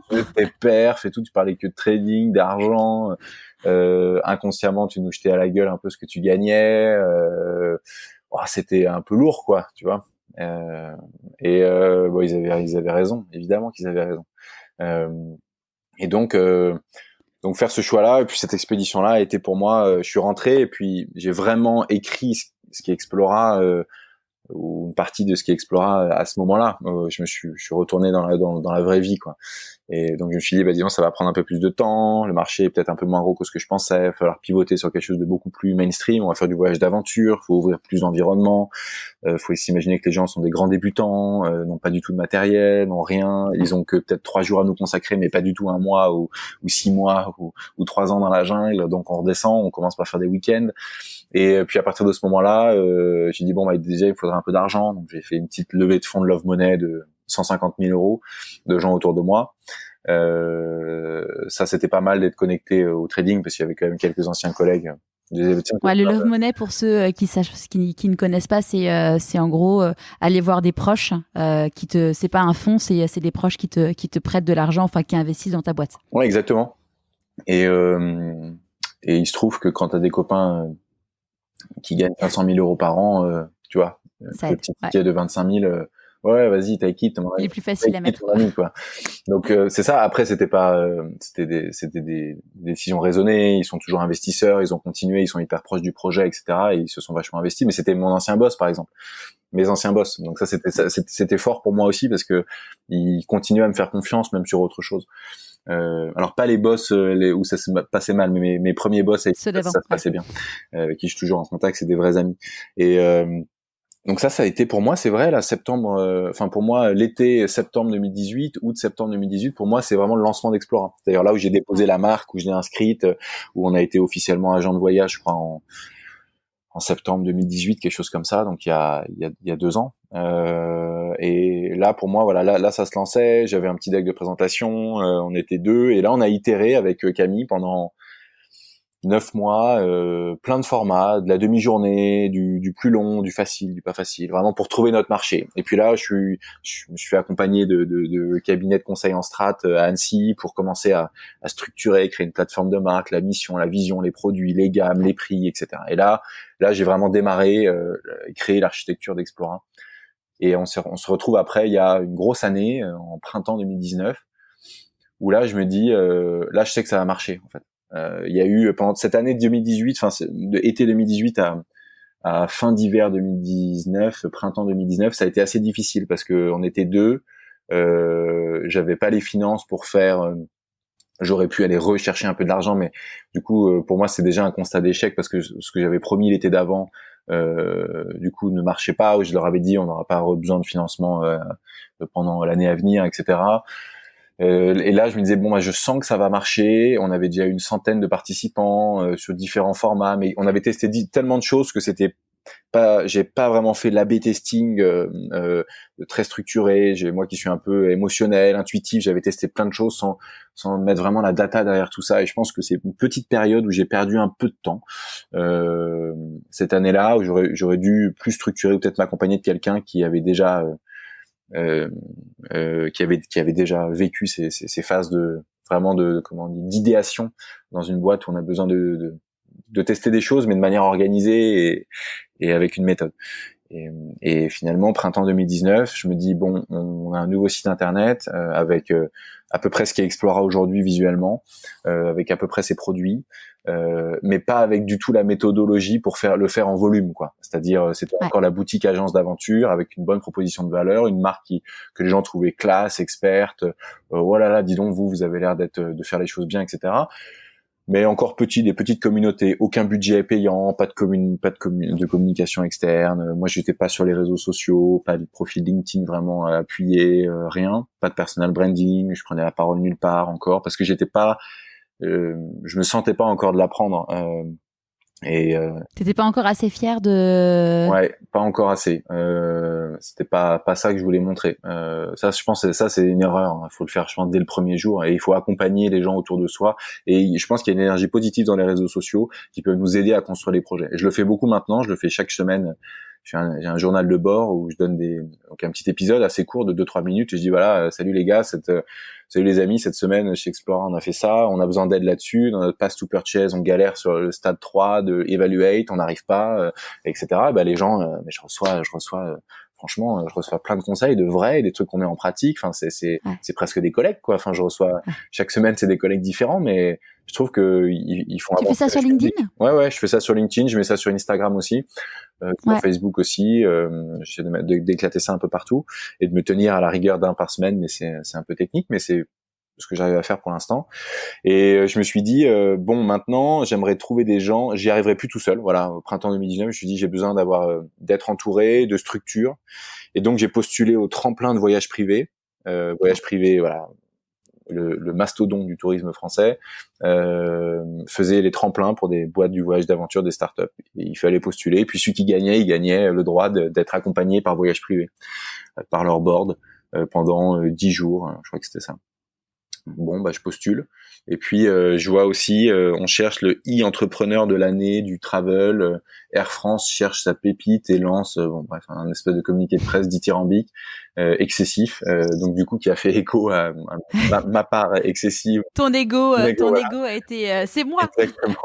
Mais non, mais pas non plus c'est moi, parce que j'étais pas à l'aise dans ce rôle-là. Tu vois, j'ai pas l'impression d'avoir le bon produit encore, mais quelques pistes en tout cas. Et donc, ils ont dit, ouais, on lance un concours de pitch à Paris, toute une journée en stand-up, salle ouverte et tout. Et donc, j'étais le numéro 94, il y avait peut-être 200 boîtes qui postulaient. Donc, j'ai fait ces deux trucs et puis on a été le e-entrepreneur de l'année. On a gagné donc, le Travel Pitch Contest d'Air France, l'édition 2019, leur première édition. On est rentré dans le Startup Studio d'Air France. On a remporté les tremplins de voyage privé, donc et ils sont encore très proches et on va les voir en fin de mois là encore à Aix-en-Provence pendant 2 jours. Et en fait, ça a été l'accompagnement vraiment costaud qui a fait qu'Explora est ce que c'est aujourd'hui. Et puis dans le même temps, j'ai trouvé mon associée, cofondatrice d'Explora, même si elle arrivait un peu après. C'est un rôle que je lui ai dit, évidemment, t'es cofondatrice, tellement pour moi elle apporte au projet et elle est aujourd'hui indiscutable. C'est Alix Gauthier, qui est aussi vice-présidente de la French Tech in the Alps, de la branche régionale de la French Tech, qui avait fondé Copines de voyage. Qui est une très belle boîte du voyage trentenaire féminin, un des plus gros succès dans les 4 ou 5 premières années de vie d'une agence de voyage en France des dernières années, qui pour plein de raisons professionnelles en fait, du coup c'est séparé de ses autres associés, et donc elle a décidé de regarder d'autres choses. Elle avait elle-même remporté les tremplins de voyage privé et 3 ans avant, et donc j'apprends pendant le lunch avec voyage privé, le lunch de fin, de clôture de la session. Il y en a un des fondateurs, David Bastian, qui reçoit un WhatsApp et Alix se barre de Copines de voyage. Et pour moi, c'était la révélation. Je me suis dit, en plus, c'était la fille que je voulais, quoi, parce que j'ai eu la chance de la rencontrer avant, et une HEC Sciences Po super carrée, etc., qui en fait incarnait tout ce que j'avais pas réussi à faire dans cette année 2018 où j'avais A/B testé en le faisant un peu mal, en perdant un peu de temps, et je sentais quelqu'un de carré. Elle était ultra structurée, elle était pas particulièrement ultra émotionnelle quand moi j'étais un peu toujours il fallait du projet lancé machin. Elle avait l'air de bien cadrer les choses. Je me suis dit mais non, ça peut être super complémentaire. Et du coup je me souviens, je suis foncé aux toilettes et je lui ai envoyé un WhatsApp direct. J'ai dit hello Ali, j'espère que tu vas bien, quoi de neuf et tout. Et puis elle est rentrée chez Explora après un break qu'elle s'est autorisée évidemment, et donc elle est arrivée en septembre 2019. Et du coup, elle était basée où ? Elle était basée à Annecy, parce que Copines de voyage était en plus à Annecy. D'accord. Ouais, donc le parfait alignement de planètes. C'était fou. On avait le même âge, et on s'est eu au téléphone plusieurs fois, et c'était, ça a été un coup de foudre professionnel, vraiment. Ouais.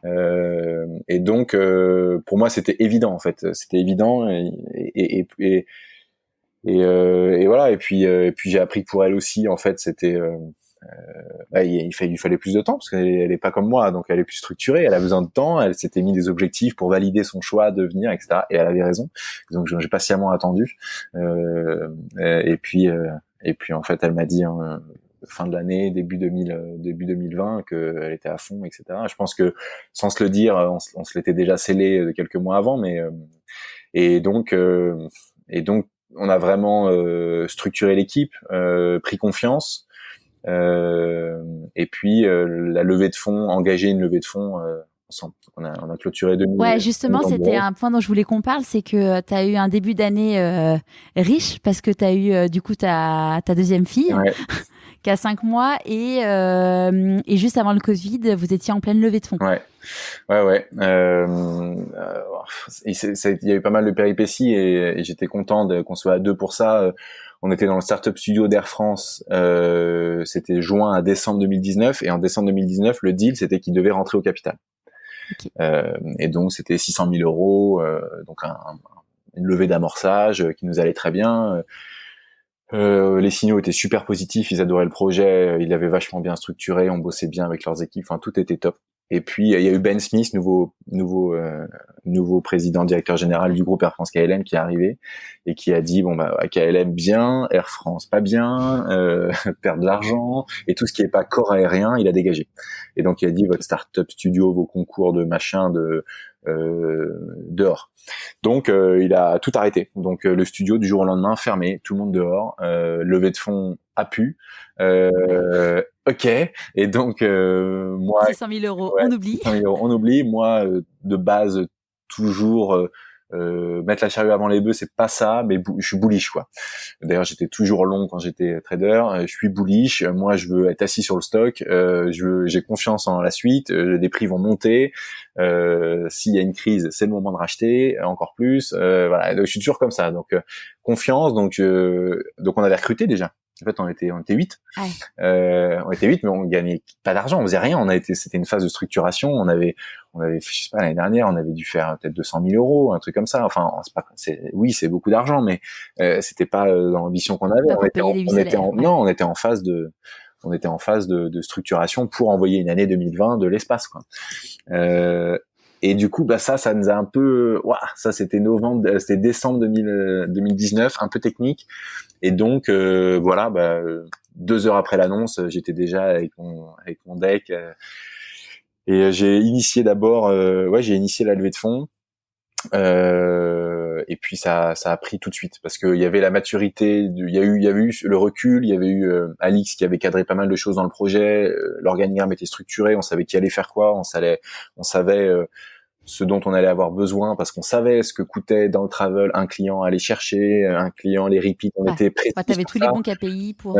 Exactement. On l'avait pas fait en acte, mais en puissance, en tout cas, c'était tellement propre, et il pouvait aller tellement loin, même si c'est ça qui était bizarre, c'est qu'on n'avait rien fait, mais on savait tout ce qu'il fallait faire, en fait.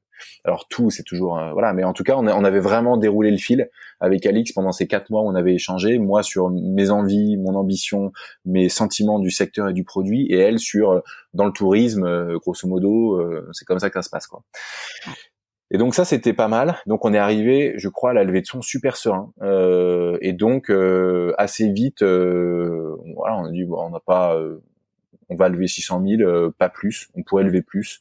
On vous tient au courant si on est d'accord que vous rentriez au capital. En fait, ça a complètement, on a switché un peu le rapport tout de suite. On demandait plus d'argent, et du coup on a levé 2 millions, en fait.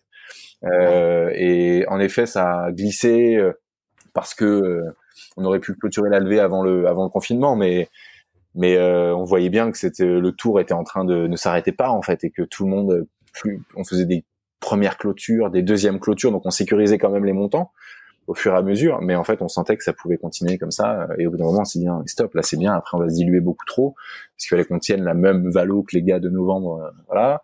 Puis finalement après on s'est dit on va peut-être faire des valos différentes, voilà, trop compliqué, allez on clôture, on fait 2020. Vous vous êtes fait accompagner du coup, parce que c'est quand même un...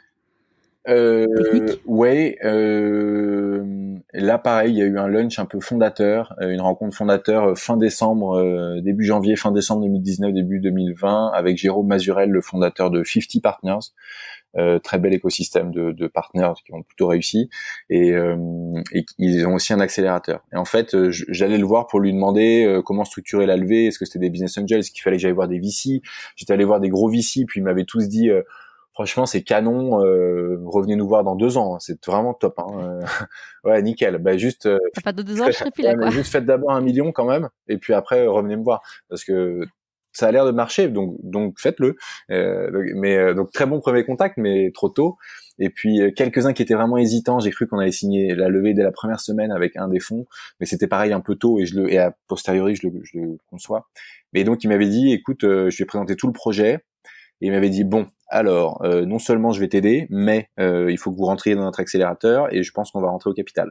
Donc du coup, ça a été un espèce de lunch et donc on est rentré dans l'accélérateur de 50 Partners. Donc on est parti du Startup Studio d'Air France en décembre, rentré en janvier dans celui de 50. Donc après avoir évidemment pitché et repitché, voilà, et on a été pris. Et ça nous a bien aidé. Donc ils nous ont aidé aussi, conseillés sur la suite de la levée carrément. Et là maintenant on a des points mensuels avec eux. Qui se font vachement bien quoi. Et d'ailleurs je retrouve une copine, Joanne, qui était copine de l'EDEC avec moi, de la course croisière de l'EDEC, donc en plus c'est une amie, donc c'est génial. Donc non, trop bien. Et la levée, ouais, le confinement démarre, la levée est pas signée en fait. On a eu des gentleman agreement, et moi qui suis assez confiant, jamais je me suis imaginé que ça allait, tu vois, on s'est tapé dans la main, on se fait confiance. Voilà. Et le confinement, mais c'est quoi? Ça va, le Covid, ça va, quoi. Voilà. Et je dois avouer qu'au début, j'ai eu une phase de déni complet, de déni de la réalité, de l'impact que ça pouvait être pour le business, etc. Et puis en plus, il y a eu le 31 mars la naissance de Philippa, un deuxième, donc 2 semaines après. Donc du coup, mon retour à la vraie vie, il y a eu peut-être au bout d'un mois, quoi. Enfin, un mois après le début du confinement, on a eu un call avec Alix et quelques partenaires de 50. Et là, je me dis, en fait, c'est une catastrophe ce qui va se passer. Et puis en plus, accessoirement, vous êtes dans l'univers du voyage. Ouais, exactement. Là, on est censé faire des grosses résas pour l'été, parce que c'est au printemps que ça achète beaucoup pour l'été. Mais en fait, on va faire 0. Donc en fait, le million qu'on devait faire, non mais attends, c'est pas est-ce qu'on va faire 500, c'est on va faire 0. Mais c'est une catastrophe. Et en fait là, du coup, tout a switché. Et puis pareil, voilà, je suis peut-être excessif dans les conclusions, mais le corollaire, c'est très réactif dans ce qu'il faut faire. Donc on a dormi là-dessus et le lendemain. Je rappelle Alix et je dis bon, on clôture la levée qu'on a là, on arrête de vouloir faire des levées à 2, 3, que ça s'arrête plus. On clôture ça, et donc tous les investisseurs étaient à fond, ils ont pas douté, mais il a fallu qu'on leur montre en fait comment, voilà, pivoter quoi. Alors vraiment leur montrer notre modèle. Maintenant c'est un modèle de voyage d'aventure en France, beaucoup plus proche de chez soi. Donc on a dû changer toute la gamme. Donc ça a été quand même beaucoup de travail dans les premières semaines de confinement. Et on s'est aussi centré, on a mis en avant quelque chose qu'on avait intrinsèquement, mais qu'on n'avait pas partagé, qui est le côté durable. On s'est dit, mais en fait, tout le monde nous parle de durable, mais nos voyages ils sont non motorisés. On peut y aller en train. Il y a 95% des expéditions qui sont accessibles en train depuis Paris. On est en autonomie de nourriture et d'énergie. On est dans une filière locale bio. Toutes nos expéditions, il y a 0 déchet non recyclable. On laisse aucune trace. En fait, il n'y a pas d'impact carbone. Genre, on calculait et tout, on dit, mais il y a 25 kilos à la semaine. Donc, on regardait et quand tu es chez toi à Paris, bah, ça fait 200 d'après l'ADEME. Donc, ok. Donc, on nous parle du tourisme à impact négatif. Nous, on est en train de dire qu'on a un truc qui est 10 fois moins impactant que de pas voyager. Mais pourquoi on le dit pas, en fait? Les gens, ils ont envie d'entendre ça. Personne leur a peut-être mis ces chiffres en perspective. Et donc, on s'est dit, bah, en fait, ouais, on a une solution au voyage, au surtourisme, à minima pour l'empreinte carbone. Et puis après, on a du coup tiré le fil et on s'est dit, et ça a été ça un peu aussi déjà l'axe un peu du pitch de l'époque pour la levée, mais c'était de dire, le surtourisme, c'est quand on fait tous les mêmes voyages aux mêmes endroits au même moment. Essayons de travailler à une désaisonnalisation des expériences de voyage, à travailler sur les saisons qu'on dit mortes et à les rendre super cool avec des aventures, des expéditions, des disciplines qui sont top. Essayons de ne pas proposer de l'alpinisme en juin, en pleine saison. Essayons d'être sur des choses alternatives. Essayons d'être sur des pures créations et pas sur des achats de pas racheter les voyages d'un autre et à les revendre comme font toutes les agences. Ouais. Donc il faut qu'on crée nos propres voyages, qu'on ait aucun intermédiaire. Et donc là en fait le business model se créait quoi, était évident. On allait être le seul acteur entre le guide local et le client final. À l'époque on se disait partout sur la planète parce que moi j'étais un peu the world is mine, avec le métier que j'avais avant, tu vois, on déplaçait des pions comme sur un risque.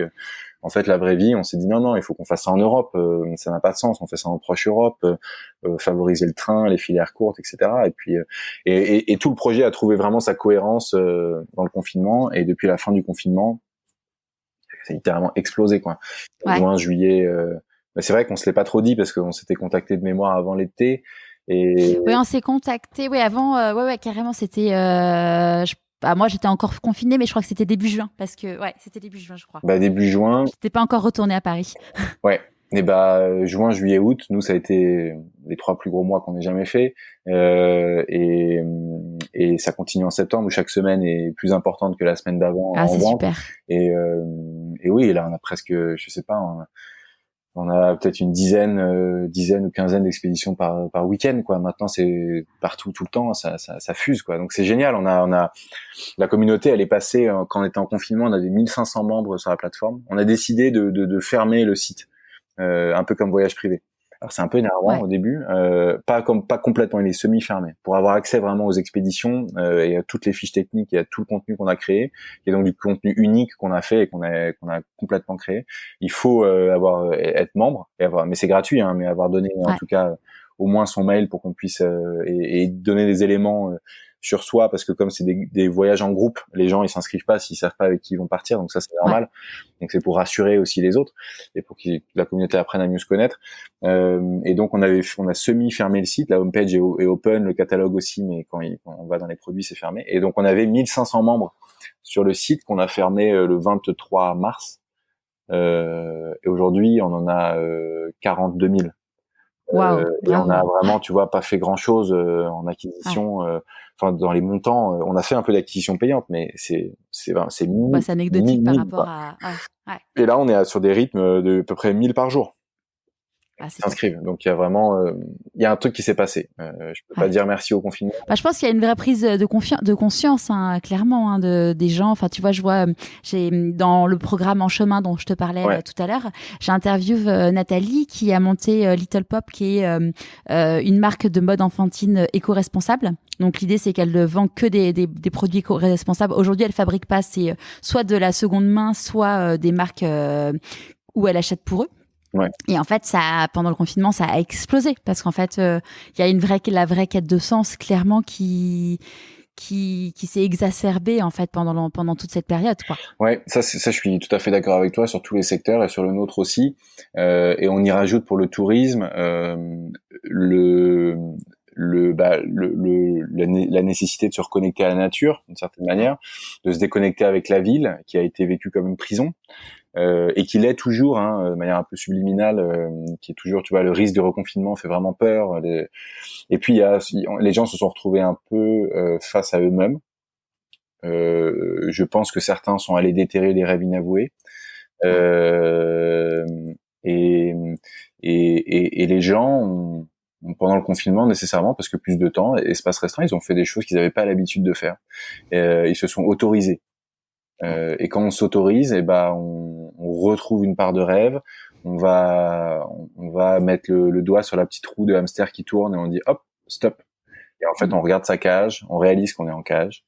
Et alors sans noircir tout le tableau, mais en tout cas, ce phénomène-là, c'est clair que le confinement a permis, ça a été un catalyseur de beaucoup de questionnements et le secteur du tourisme en a pris plein la tronche, mais c'est aussi structuré autour des envies, des nouvelles envies des carrément. Des gens. Ça a été un coup de fouet violent, mais pour du bon pour la suite, quoi. Ouais. Et pour nous, on est franchement aujourd'hui, c'est vrai qu'il y a eu beaucoup de phases, hein, et tout ça s'est fait vite et ça a été assez récent, mais aujourd'hui on est quand même étonnamment, même dans ce contexte actuel, on est quand même serein. Quand bien même ça resterait, ou quand bien même évidemment si tout le monde est reconfiné, mais ça je pense qu'économiquement c'est infaisable à nouveau. Mais oui, on a des offres qui sont locales et tout fonctionne. Et si on peut réouvrir les frontières, on ira voir les copains d'ailleurs et pas de problème. Et c'est super. Mais en plus on a l'impression que cette idée de l'époque est complètement cohérente avec ce qu'on vit aujourd'hui. En fait, tout est super aligné. Donc c'est vraiment agréable parce qu'en fait on se pose plus de questions sur ce qu'on est en train de faire. Tous les entrepreneurs qui défendent leur projet, quand ils le défendent, ils se disent ils se sont jugés partis, tu vois, ils se disent mais en fait est-ce que je suis convaincu par ce que je suis en train de dire? C'est obligé tout le temps. Et quand tu es vraiment convaincu, c'est là où tu gagnes une charge mentale, où tu vas folle pour être capable de vraiment être dans l'action et ne plus regarder vraiment derrière, avoir confiance dans ce que tu as construit, etc. Et je crois qu'on est dans cette phase-là qui est qui est assez euphorisante. Donc c'est chouette, franchement, je suis vraiment heureux. Et qu'est-ce que tu penses que du coup le petit Stanislas de 6 ans dirait s'il te voyait aujourd'hui? Est-ce qu'il était vraiment nécessaire de faire tous ces virages pour en arriver là? Voilà, est-ce que je sais pas, je suis content de ce que j'ai fait, mais j'ai conscience aussi que des travers de ces comportements, tu sais, très entrepreneuriaux, très vers l'avant, etc. Il faut, c'est jamais facile d'avancer très vite sans avoir ou des pots cassés, ou en allant trop vite parfois, ou en étant complètement à l'écoute de ce que nous disent les autres aussi. Donc, je crois qu'il y a encore ça à améliorer. J'aimerais garder cette envie, cette confiance en moi. Ça, je crois que je peux remercier mes parents, bref, je pourrais remercier, voilà, tous ceux qui permettent de se structurer dans les premières années. Donc ça, je trouve que c'est chouette. Une énorme confiance dans ce que je veux faire et j'y crois. Ouais, plus écouter les autres peut-être. Voilà, plus écouter les petites voix. Je sais que tu mets beaucoup ça et c'est vrai, ça me parle, les petites voix. Ouais, souvent ce qui se chuchote, c'est presque ce qui a le plus de valeur. Et donc, donc peut-être être capable de moins écouter les headlines, les grosses voix, et être plus un peu plus fin dans ma manière de capter les signaux autour de moi. Ouais. Dans la vie, on dit que qui dit choix dit renoncement. Ça serait quoi du coup les renoncements pour toi? J'ai vraiment pas l'impression aujourd'hui. J'ai l'impression d'avoir construit le projet qui me permet d'avoir le moins de renoncements possible, pour être honnête. J'ai la chance de pouvoir voyager, j'ai testé plein d'expéditions, j'ai fait des choses super pendant toutes ces années-là aussi. Mais avec un boulot qui est aussi fixe et structuré, qui me permet d'avoir une vie de famille aussi épanouie. Le renoncement, d'une certaine manière, ce serait oui, quand même, de passer tellement de temps encore dans Explora que j'ai peut-être pas assez de temps pour ma famille, même si c'est du temps physique, parce qu'avec le télétravail, on est là beaucoup, mais avoir un peu plus peut-être, ouais, un peu plus de temps pour mes amis ou ouais, être un peu moins la tête dans le guidon, comme on dit. C'est vrai. Et financièrement, du coup, tu arrives maintenant à te rémunérer. Bon, j'imagine que tu peux pas retrouver le salaire que tu avais à l'époque. Négatif, je ne pourrais jamais. Ouais. Bon, ça c'était un renoncement. Ouais. Ça c'était un renoncement. Mais c'était dans des telles proportions que j'ai pas voulu en parler. Mais ça peut faire. Enfin, ça a pu peser un moment dans le choix quand même. Hein. C'était vraiment, à nouveau, c'est des salaires qui n'avaient aucun sens. Donc, c'était vraiment une vraie décision aussi à ce niveau-là. Il fallait vraiment avoir confiance dans le projet pour se lancer. Mais oui, on se rémunère, mais après, tu vois, on n'est pas encore une boîte rentable. C'est pour ça qu'on a levé de l'argent, mais on cherche à l'être le plus vite possible, pour pas être dans des levées de fonds et que ce soit une fuite en avant comme ça. C'est pas du tout notre modèle de croissance. Mais oui, j'arrive à me rémunérer, et ma femme travaille aussi et rend ça possible aussi. Donc j'imagine que du coup, ça a dû être un vrai sujet de discussion quand même avec ta femme, parce que quand on gagne des salaires de trader et qu'on devient entrepreneur, forcément, j'imagine que votre train de vie a dû forcément changer sur certains aspects. Ah ouais, c'est clair. Et je crois que il se fait cette évolution, elle se fait jour par jour, tu vois. Petit à petit, on réalise que ça s'est pas fait en un coup. Ça aurait peut-être été trop dur ou trop violent, je sais pas. Donc on le fait tout petit à petit depuis plusieurs années. Et je pense qu'on va partir de Genève pour aller habiter vraiment à Annecy, en France. Ça, c'est le next step carrément. Donc tu vois, on y va petit à petit. Mais ça a été, ouais, à nouveau, ça a été en accord complet avec Constance. Et ça, c'est vrai que je trouve que c'est des positions qui sont difficiles parce qu'en fait, les plus uns portent tout le stress du projet. Enfin, c'est-à-dire ISO, quoi, comme le fondateur, c'est pareil. On rentre, ça nous habite et donc forcément on en partage. On partage les bons et les mauvais moments. Donc et parfois et c'est vrai, on était à Paris et puis avec notre accélérateur, il y avait la levée de fonds qui s'est signée à Paris, le bureau physiquement est à Annecy, donc c'est vrai que parfois en plus elle avait pas la célébration des victoires, tu vois, Ouais. ce qui est quand même un peu déséquilibré. Je le conçois, c'est sûr. Et puis et la responsabilité de porter d'une certaine manière le foyer, parce que si elle avait plus de salaire, là, c'était infaisable, quoi. Ça l'est toujours aujourd'hui, tu vois. Donc c'est clair que c'est des c'est un rôle qui est clé, et je pense qu'il y a dans n'importe quel entrepreneur ou entrepreneuse qui se lance avec famille établie, donc tu vois, après, je sais pas, 30 ans, 35 ans, que sais-je, ou en reconversion en tout cas, il y a quelqu'un d'autre à ses côtés, c'est obligé. Et ça, on n'en parle pas. Il n'est pas sur LinkedIn, il n'est pas dans les coupures de presse, il n'est pas. On a un dîner, c'est genre bravo Stan, excellent Explora, ça cartonne. Et toi, Constance, ça va? Donc en fait, c'est voilà, tout ça, c'est quand même à savoir. C'est pas facile forcément, et c'est en tout cas, il faut leur rendre à tous, à toutes, et je le fais à ma femme encore aujourd'hui avec plaisir, tout l'honneur et tout le mérite de ça, parce que ça aurait jamais été possible sans elle. Ouais, c'est mon mari donc a monté sa boîte il y a 12 ans et il a été lauréat il y a 1 an ou 2 ans du réseau Ah ouais. Entreprendre et il est sorti du truc, il m'a fait une photo avec son diplôme ou je sais plus la statuette ou je sais pas quoi et il m'a mis un message en mode merci parce que sans toi ça aurait pas été possible et j'ai trouvé ça ouais hyper chouette parce qu'en fait clairement bah être femme d'entrepreneur c'est pas facile tous les jours. Mm. Et j'ai trouvé ça hyper beau qu'il pense à moi à ce moment-là, alors que il était avec son associé en train de célébrer son truc, quoi. Ouais, c'est vrai. T'as raison. Il faut le rappeler, il faut le dire. J'ai plein de fois réfléchi à des posts et des communications là-dessus, sans jamais trop sentir encore comment le faire, mais j'ai toujours ça en tête. Je pense que ça doit vraiment être fait. Euh, Ça doit être fait. C'est pour les autres entrepreneurs qui l'oublient vite. Ouais. On est pris dans l'urgence, tu sais, entre ce qui est important et ce qui est urgent. C'est jamais très facile de sentir la limite. Et pourtant, c'est très différent. Et il faut bien faire cet effort de priorisation là. Ouais. Dans tout ton changement de vie, quelles ont été tes plus grandes peurs et comment tu les as désamorcées? Euh, pour moi, la peur, c'est l'immobilisme. Enfin, ma vraie peur, c'est ça, de pas faire ce que je pense qui doit être fait, de pas mettre en action ce que j'ai théorisé, ou de voir quelqu'un d'autre faire ce que j'avais imaginé faire.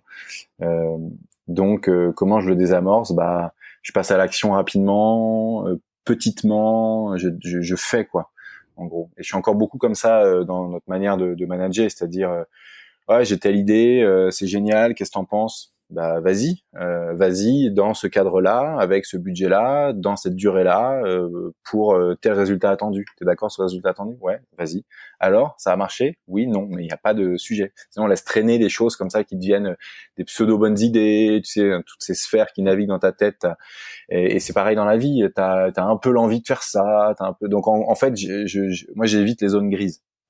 J'évite les zones grises. Il y a j'essaie de cadrer, d'orchestrer, de roadmapper. Alors un côté un peu psychorigide, mais à minima, ma grande peur, elle est de pas faire. Donc en tout cas, si je fais pas, c'est que on s'est dit que c'était pas le bon moment, etc. Voilà, j'ai toujours l'impression d'être en phase avec ma vie et de pas courir sur la vie d'après, quoi. Euh, et puis non, les grandes peurs. Non, les grandes peurs, mes grands moments de comme ça. Enfin, si je réfléchis à des moments d'angoisse, je me souviens cette période des concours d'école, elle était un peu stressante. Écoute, là j'ai bossé, quoi. J'ai bossé dur, il y avait pas de feinte. Euh, et puis après le vrai moment de peur, ça a été, c'était quand j'étais dans le vortex là de ces années de trading à Genève. C'est pas du tout être la peur de se lancer dans ce nouveau projet Explora. Donc ça a été une joie, une délivrance, un épanouissement presque dès le premier jour. J'ai pas eu de moments difficiles avec Explora, très difficiles. Il y a eu des moments un peu de flottement qui ont pas duré longtemps fin 2018. Mais non, le moment difficile, c'est quand j'étais embourbé dans une situation, dans un CDI que j'avais du mal à lâcher, et je savais pas. C'était pas pour l'argent, c'était pas pour le côté social, c'était pas. Et là, pareil, il a fallu il a fallu faire une espèce d'analyse de risque assez simple en décomposant, quoi. Qu'est-ce qui me fait peur? Et on décompose, et puis les plus, les moins, et puis on se rend vite compte que... C'était quoi, du coup, les trucs qui te faisaient peur? En fait, c'était tu vois, j'avais d'une certaine manière construit un espèce de personnage social super successful. Bah, c'était de foirer l'étape d'après, tu vois, de pas être de pas être au même niveau, de rater quelque chose, quoi, de rater, quoi. J'ai vraiment j'ai encore un problème avec l'échec, ouais, ça c'est sûr. J'ai pas eu l'impression d'en avoir suffisamment pour être capable d'avoir la méthode pour bien les gérer. Et donc c'est rigolo parce que je regarde beaucoup et j'ai écouté des webinars sur les échecs et comment ça me fascine en fait, parce que je pense que je suis assez mauvais dans cette phase-là d'échecs réels, hein. Je parle pas de déconvenus ou de revers, mais vraiment les grosses foirades. Et je pense que je serais complètement serein, abouti le jour où j'aurais eu un échec et je serais passé au-delà et je me serais fait confiance dans cette phase-là, etc. Je sais pas du tout ce que je souhaite à Explora. J'espère que ça n'arrivera jamais, évidemment. Mais je comprends pourquoi on est toujours meilleur sur sa deuxième boîte, quoi. Tu vois. Ouais. C'est pour ça que Alix, c'est sa deuxième boîte. Alors je capitalise là-dessus. Et de quoi t'es le plus fier aujourd'hui? Je sais pas trop. De mettre en mouvement, quoi, de mettre vraiment en mouvement les choses, de faire des choses, de laisser des traces de ces choses-là. Là, je peux me retourner, je peux dire, ah, c'est chouette, il y a eu un Nice, il y a eu des éditions de la course croisière à deck qui étaient géniales, il y a eu plein de gars à qui j'ai permis d'être embauché à droite à gauche, parce que je passais vachement de temps avec les diplômés de mon école qui me contactaient sur LinkedIn, et pendant toutes ces années de trading, je me dis, ça c'était ma bonne action, j'ai passé un temps fou, et j'ai plein de gens qui me disent, franchement une cinquantaine, qui me disent merci, je bosse là-dedans, grâce à toi j'ai machin. Donc ça, voilà, ça je suis content d'être dans l'action et d'avoir aidé les gens à passer à l'action, de l'avoir moi-même fait pour Explora, d'emmener les gens vers avoir confiance dans le projet, les pousser et de laisser des traces. Ouais, j'avais un côté un peu, je sais pas, Achille, qui a envie d'avoir son nom en lettres d'or quelque part, j'en sais rien, mais laisser des traces. Si des gens te croisent là demain et te disent en fait finalement tout ça c'est arrivé uniquement grâce à de la chance, qu'est-ce que tu as envie de leur répondre? J'ai énormément de chance. Ouais, je suis d'accord avec eux.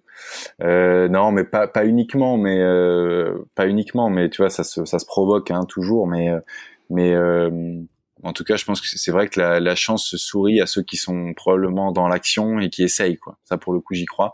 Déjà parce qu'on n'est pas capable de capter et les signaux et les bonnes nouvelles quand on n'est pas déjà dans l'action et dans une dynamique positive. Donc, c'est sûr qu'il y a de la chance. J'ai toujours eu beaucoup de chance. On ironise de ça avec Constance, on a une bonne étoile, quoi. J'ai une bonne étoile pour tout, mais c'est vraiment fou, c'est à en rire, ça arrive, c'est tout le temps.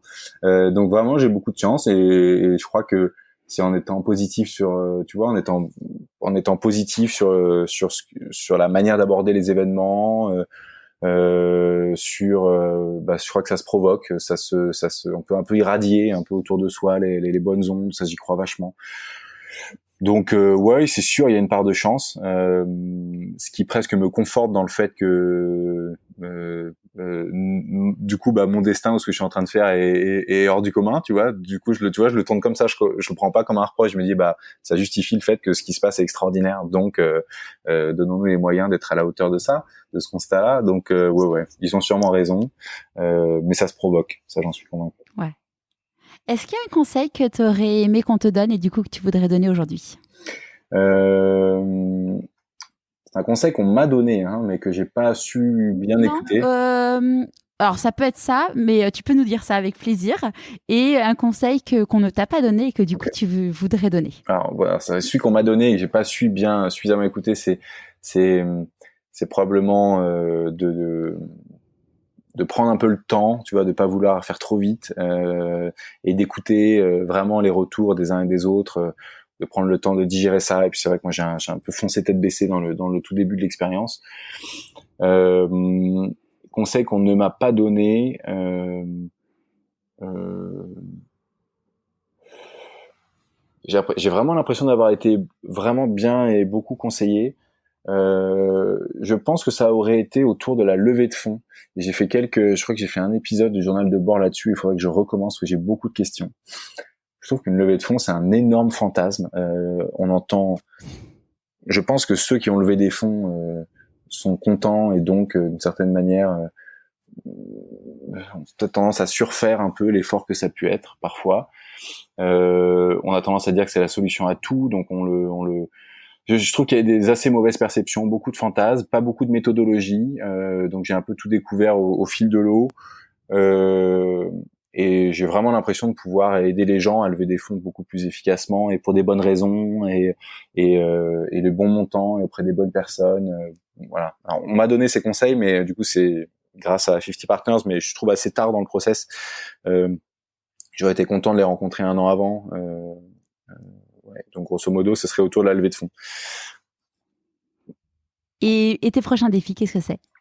C'est une bonne question. À titre perso, j'ai très envie de refaire des défis sportifs. Là, ça va faire. Attends, on est le 10 septembre, c'est ça ? Ouais, c'est ça. Il y a 10 ans, je traversais la France en courant en ce moment. Et je crois que c'est il y a 10 ans. J'ai encore l'impression que c'est une partie de moi très actuelle. C'est pas le cas, et j'aimerais peut-être refaire ces défis-là. Ça a été un acte fondateur à l'époque et ça m'avait apporté beaucoup. Il n'y a pas de raison que ça ne le soit pas à nouveau.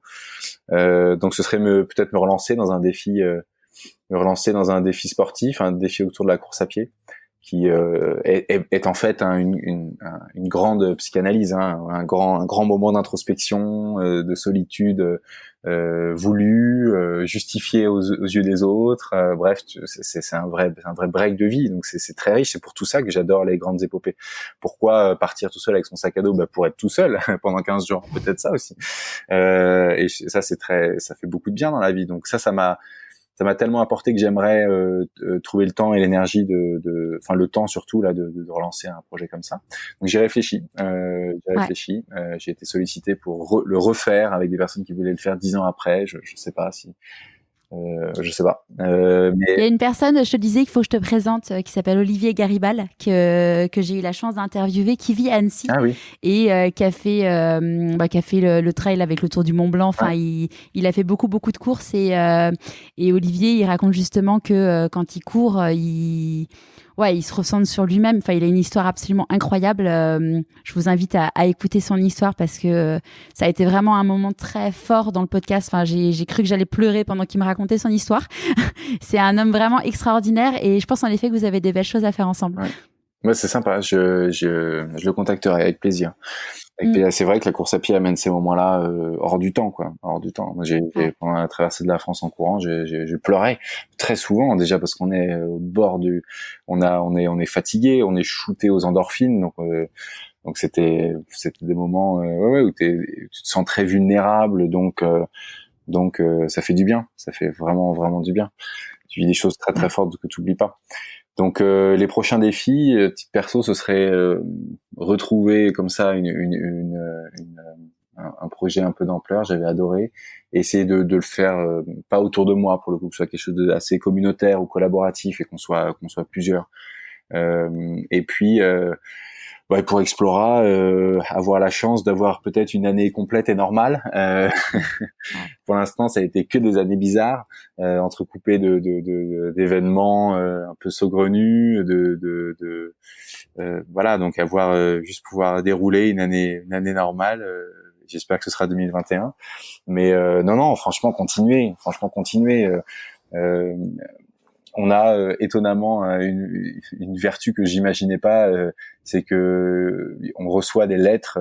Faudrait aussi que j'en fasse quelque chose, que je réfléchisse à un support pour mettre ça en avant, mais on reçoit des lettres de motivation de gens qui veulent travailler chez Explora. On a reçu, je disais, les 12 premiers mois, presque 1500. Là, on doit être peut-être à 3 ou 4000 candidatures qu'on a reçues, alors que dans l'équipe, on est 15, quoi.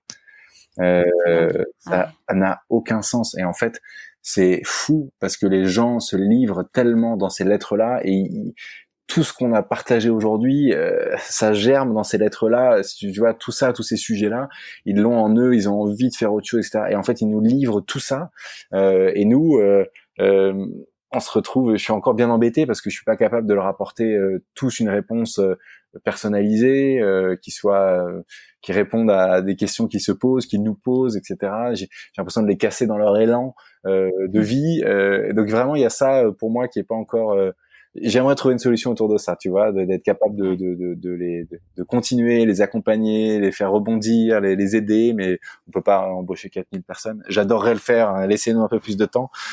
Mais voilà, donc il y a ça. Je suis content qu'Explora ait cette mission-là aussi, cette vertu-là, et je trouve que ça dit beaucoup de choses du mal-être d'une génération qui se retrouve dans des métiers voilà, enfin, tu le sais que trop bien, et ce podcast en est aussi l'éclosion. Et donc ouais, c'est assez perturbant. C'est un phénomène de masse en fait, et ça je l'avais pas vachement réalisé. J'avais cru qu'on connaît tous un pote qui non, c'est non. Quand on parle, c'est un gros courant. Donc à qui as-tu envie de dire merci avant qu'on se quitte, et pourquoi? Bon, c'est merci à ma femme, ça c'est clair. C'est merci à ma femme de m'avoir accompagné dans ce chemin de vie récent, et avec tous ces tumultes et ces choix à prendre ensemble, et à la confiance qu'elle a eue dans le projet et qu'elle a dans ma capacité à faire ce qu'on s'est dit.